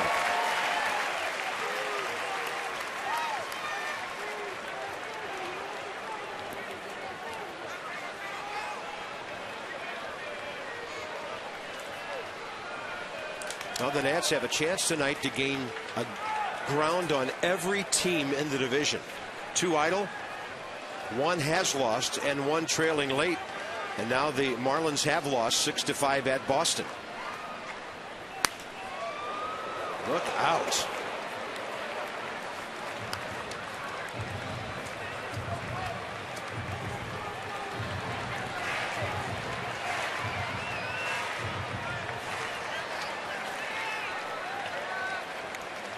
A gutty performance from Gio Gonzalez tonight. Didn't have his great stuff. Didn't have the good curveball working. Went right after Ray's hitters with number 1. Challenged everybody. Pena 0 for 3 with a walk tonight and facing an 0-2 count.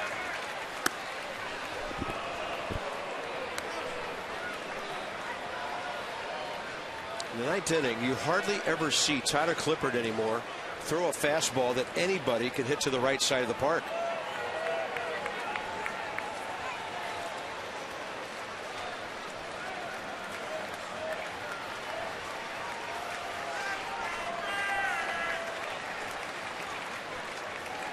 There's the changeup, and that is hit out to right center.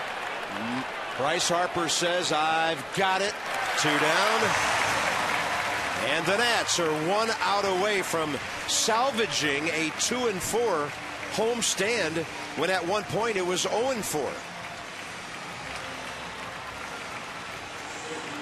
And about to win their 15th series of the year. Still got a big out to get. Yeah. B.J. Upton, who Clippard has never faced. B.J. 0 for 4 tonight and 3 for 12 in the series with an RBI. He goes up hacking. Zimmerman over to have a look, but it's beyond his reach.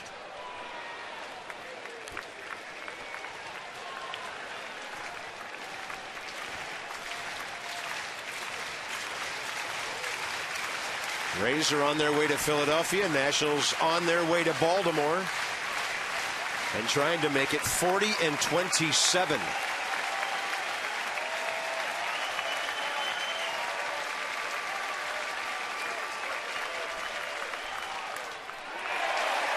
.82 on the changeup. Strike 2. Looks like B.J. Upton's trying to hit a 3-run home run with nobody on.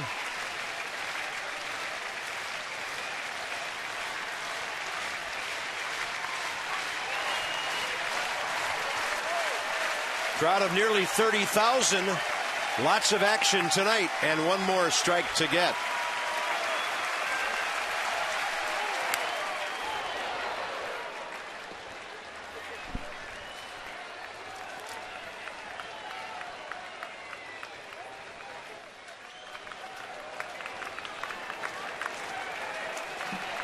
And some days you go out there with your good stuff and lose. Some days you go out there with maybe your B stuff and find a way to get it done.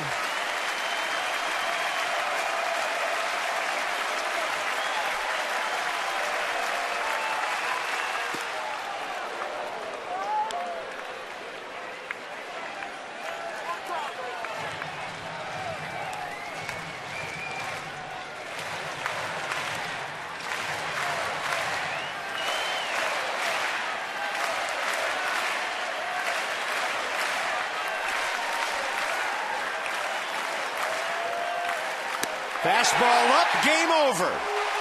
It can't be this easy.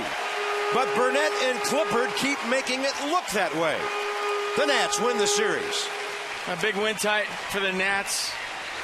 When Strasburg and Gio on the mound, they go to 23-5, and I just love the aggressive play on the bases by the Nationals tonight, find a way to get it done. And after all the fireworks in Game 1, they take 2 out of 3 from the Rays. That's got to feel good for Davey Johnson. Crazy here for one night, and then a baseball series broke out the next 2 nights. The Rays strand 10 runners. The Nats win it 5-2, 3 hours and 22 minutes.